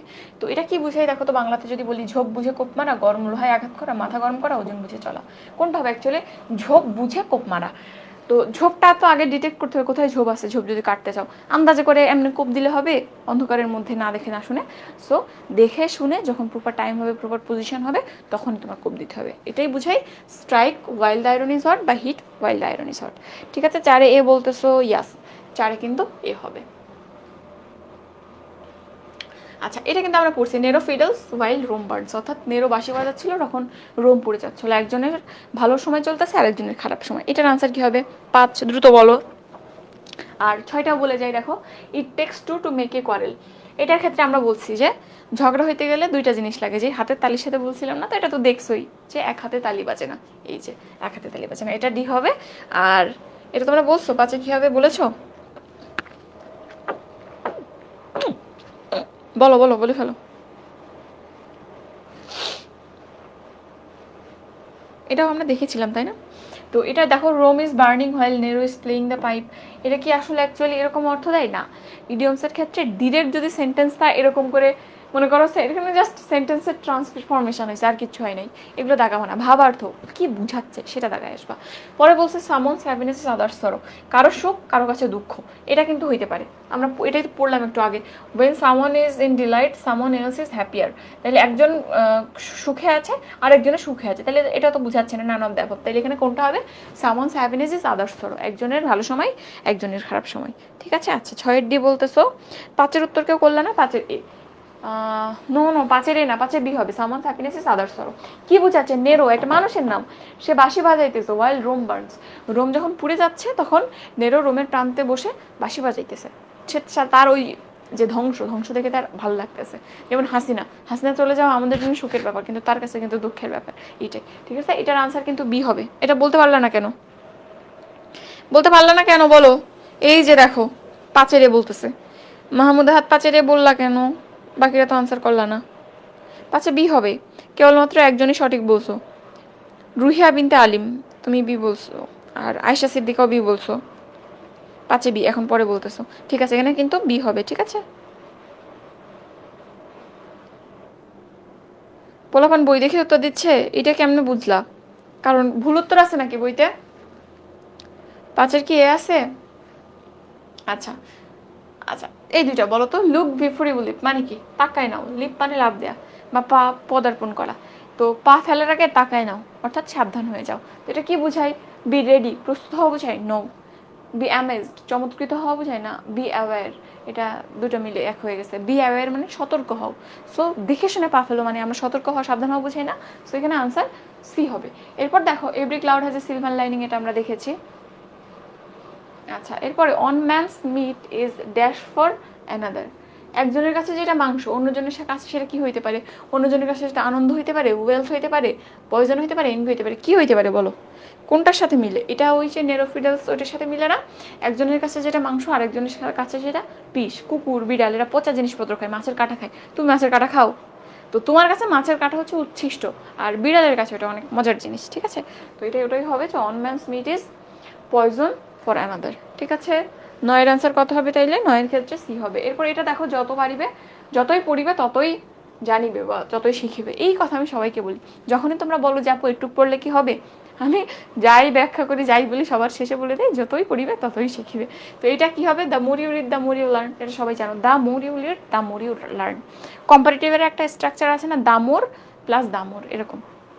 তো এই স্ট্রাকচারটা যদি খেয়াল করো তাহলে দেখো, the more you read more you learn, the দুই জায়গাতেই হবে। দেখো এখানে গ্রামাটিক্যাল মিস্টেক দিছে, the more you read more you learn, এখানে কিন্তু দা হবে, দামোর দুই প্যাটার্নে থাকে। The more you read the more you know, এখানে আসলে নো হবে না, more you read more you learn দুই জায়গাতেই দা হবে, এটা ভুল আছে। The more you read the more you will learn, এখানে উইল কেন হয়েছে? উইল হবে না। এরকম তুলনামূলক বাক্যের ক্ষেত্রে যখন দামোর প্লাস দামোর বা দা প্লাস কম্পারেটিভ ব্যবহার করি, দুইটাই একই টেন্সে হয়। সো এটা প্রেজেন্টে আছে, এটা আবার ফিউচারে আছে, এটা হবে না। সো অ্যাকচুয়ালি যদিও আমরা লার্ন জানি, তারপরও স্ট্রাকচার অনুযায়ী বা গ্রামাটিক্যাল রুল অনুযায়ী এখানে আনসারটা বি হবে, এটা একটু খেয়াল করো। ঠিক আছে, 10-এর ক্ষেত্রে এটা কিন্তু বি হবে।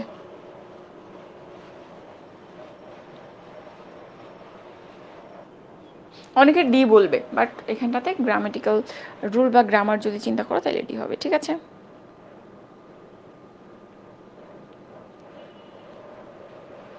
এক্সাম্পলগুলো ভালো, এগুলো আসলে একটু বুঝে বুঝে পড়ো, নাহলে তো মনে থাকবে না।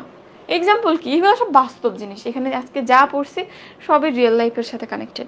ঠিক আছে, তাইলে আজকে এই পর্যন্ত থাক। তোমরা পরীক্ষা দিবা, কালকে ক্লাস আছে না? সো কালকে তো এক্সাম আছে, কালকে ভালো করে একটু এক্সাম দাও। আর আমি ডিরেকশন দিয়ে দিচ্ছি কোশ্চেন যাতে ইজি করে। এখন তো তোমাদের কোশ্চেন কঠিন করা হয় না, কোনোভাবেই তোমাদের কোশ্চেন কঠিন করা হয় না। যে টাইপের কোশ্চেন হয় তাটা অনায়াসে না পড়লেও 40-এর উপরে পাওয়া যায়, আর একটু পড়লে তো 45, 46, 47, 50 পাওয়া যায়। ঠিক আছে, সো পড়তে থাকো। এখন কয়টা বাজে? 7:33 বাজে। আমি 7:35 পর্যন্ত আছি, যদি কারো কোনো কোশ্চেন থাকে, কোনো সাজেশন থাকে, কোনো কথা থাকে বলে ফেলো, আমি ঠিক 7:35 লাইভটা শেষ করে দেবো।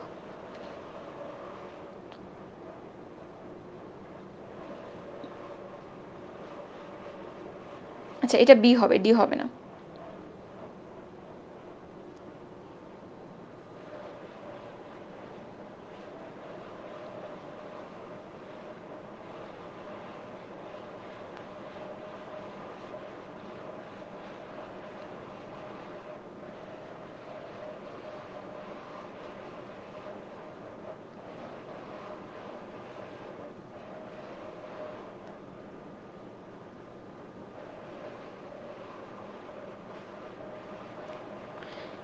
আচ্ছা, এটা আসলে যদি তুমি ডি দিতে চাও, ডিটা দেওয়া যায়। তো এটা অ্যাকচুয়ালি আমি যদি বলি, তো আমরা গ্রামাটিক্যাল একটা রুল জানি। এখন তোমরা জানো যে সাহিত্যের ক্ষেত্রে, তারপরে ইতিহাসের ক্ষেত্রে গ্রামাটিক্যাল রুল যেমন ইউজ করা হয় না, তেমনই সব জায়গাতে তুমি দেখবা প্রেজেন্ট, অতীতের কথা বলতেছি, প্রেজেন্ট টেন্স ইউজ করা হচ্ছে। তো এরকমই সাহিত্যের ক্ষেত্রে আমরা গ্রামাটিক্যাল রুলও মানি না। তো এটা একটা কোটেশন, বুঝছো, একটা কোট, একজনের কথা। তো সেখানে সেন্টেন্সটা আবার the more you read the more you will learn ছিল। এটা যেহেতু ইতিহাসের কথা, তো এখানে সেই অনুযায়ী অনেকে ডি আনসার করছে। এখন এটা যদি গ্রামাটিক্যাল রুল অনুযায়ী বলো, বি আনসার হয়, আর যদি কোডটাকে ধরো তাহলে ডি হয়। এখন কোনটা দাগাবো বলো তো? আচ্ছা, যেহেতু কথাটা আসছে, আমি গ্রামাটিক্যাল রুলকে পুরোপুরি প্রায়োরিটি দিতে পারছি না, প্লাস এটা প্রচলিত একটা কথা। এখন আমি একটু ঘাটাঘাটি করি, দেখি কোনটা আনসার করা যায়, আমি জানাই দেবো। বাট আমার মতে গ্রামাটিক্যাল রুল অনুযায়ী মোর অ্যাপ্রোপ্রিয়েট বি। ঠিক আছে, আমি জানাই দেবো, যেহেতু এটা নিয়ে কনফিউশন আছে। আচ্ছা আচ্ছা, আর কার কোনো কথা আছে, কোনো প্রশ্ন আছে? আর নেক্সট দিন প্রশ্ন ভাষা এক্সামে বেশ বড় টপিক রাখা হয়েছে, parts of speech all. Parts of স্পিচে আমরা যতটুকু পড়ছি 3-4টা ক্লাসে সবগুলোই হবে। এবং কেন এতগুলো দিছি, এটাতে কিন্তু তোমাদের খুব বেশি কষ্ট হবে না, বিকজ তোমার মান্থলি 5 তারিখের জন্য তো অলরেডি পার্টস অফ স্পিচ পড়তেই হচ্ছে। তো সেই সাথে মিলাই তুমি যদি একবারে প্রশ্ন ফাঁসটা ওখান থেকে পড়ে ফেলো, তাহলে পার্টস অফ স্পিচ আর আলাদা করে পড়া লাগবে না, এই জন্য আমি ওটা দিয়েছি।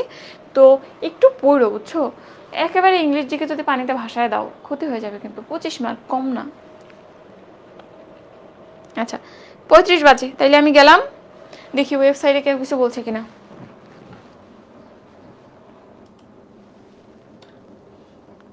আচ্ছা, পড়াগুলো কেমনে ডেইলি রিভিশন দেবো?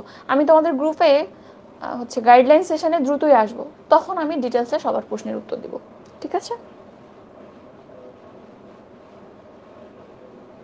আচ্ছা ঠিক আছে, তাইলে সবাই ভালো থাকো।